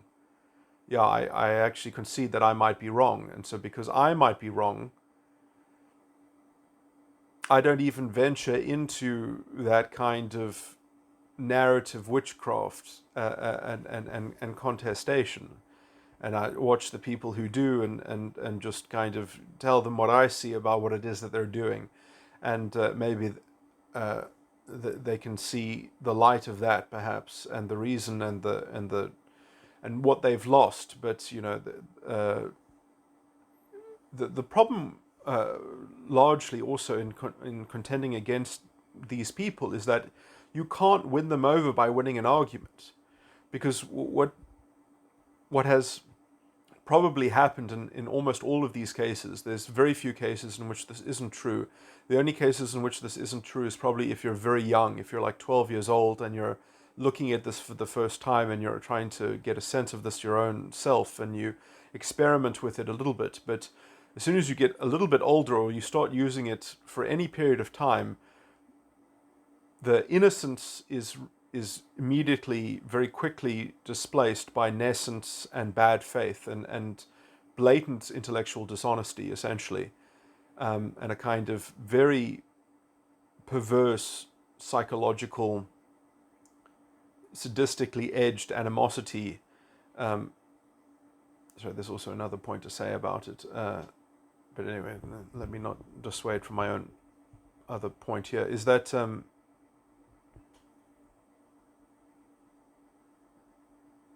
that these people are not misled. They are, in fact, misleading themselves. They are actually morally corrupt. It's not merely enough to say that they are duped or something like that. No. The kinds of things that they are doing with this idolatry, with the symbolic empowerment of the identity, is a form of culpable self-deception. And until we label them as moral scum, we're not going to properly create the kind of proper realization.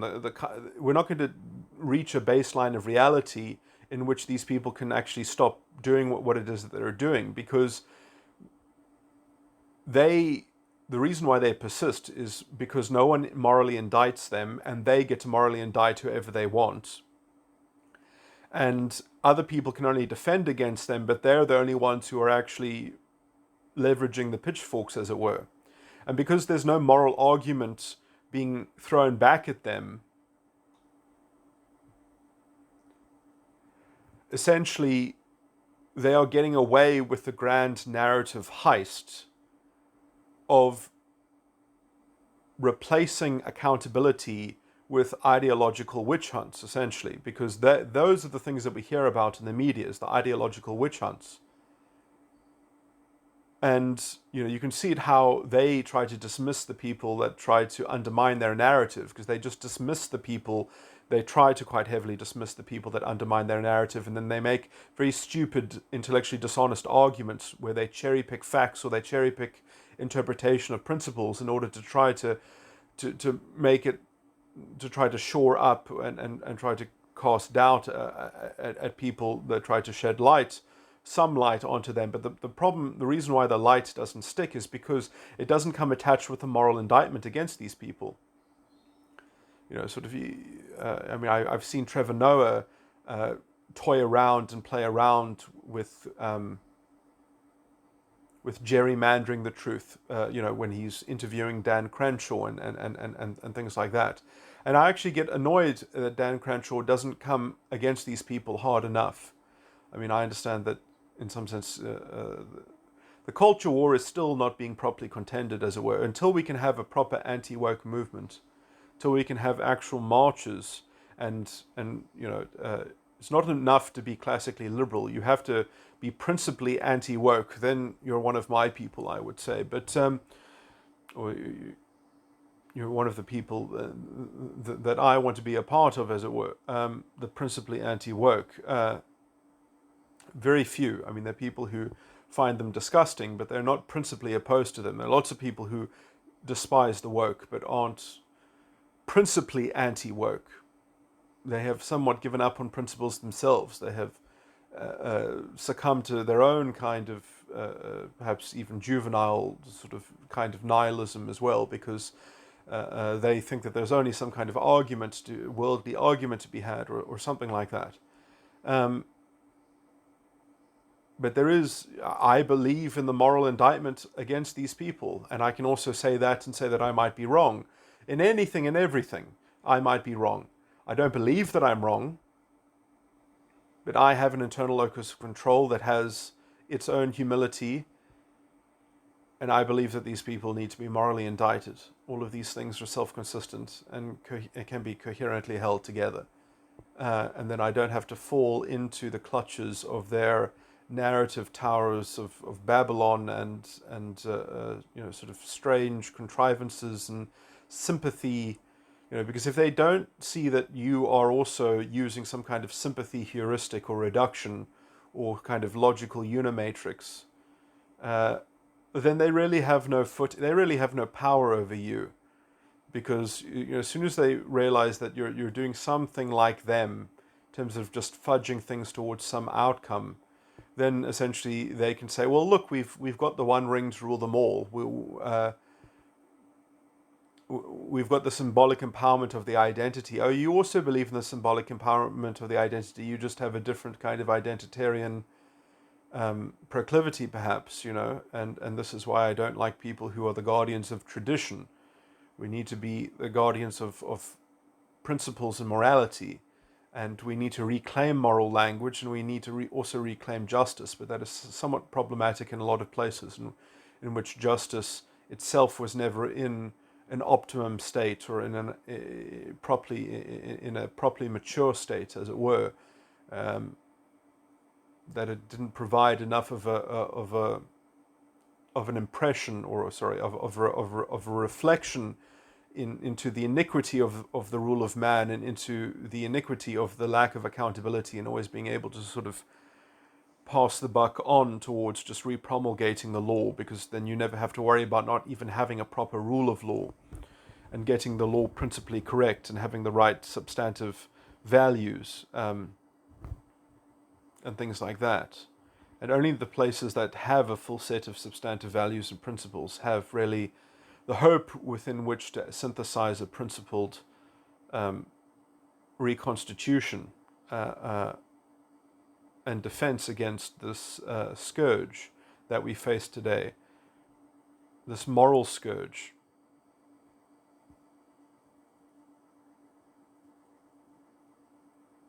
Anyway, but sorry, just to get back to the point of what I was talking about at the beginning of this, is that how this moral scourge is a perennial developmental challenge, but also a perennial ethical challenge for the individual, is that, as I say, you should concede that the argument of the world is an insoluble argument that can never be won. And even describe it and concede avoiding it. Concede it to the point of total avoidance, and that is how you overcome and transcend it, I would say. And but perhaps I didn't tie up that point that well when I was saying essentially, oh yeah, well, ordinary people can sort of sympathize with themselves about sort of being too ordinary in standards, but I also did try to exemplify the point that, that the Omega strategy that I was describing, and the humility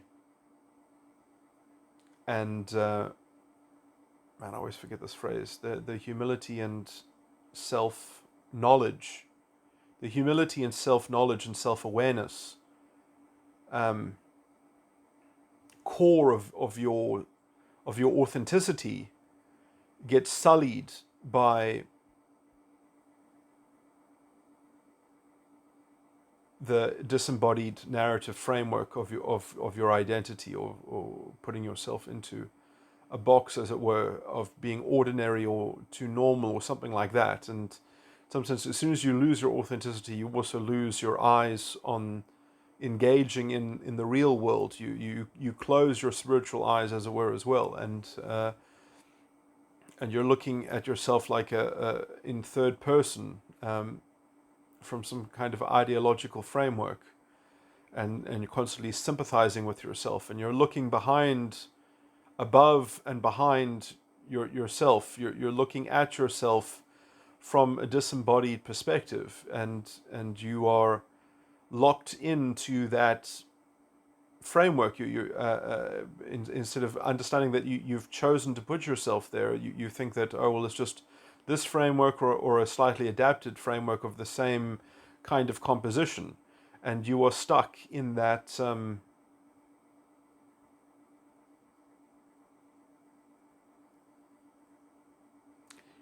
of two-dimensional view of yourself instead of the three-dimensional. In Scientology, they call this exteriorization, where you actually exteriorize your choice, in some sense, in an embodied way, that you break out of the identity, as it were, and into your own life, and where you're actually contending with it in real time, as it were, and with a kind of authenticity and a kind of ability that therefore is cultivated. Anyway, so I just thought I'd mention all these things to neaten up and clean up the point that I was making in the last recording.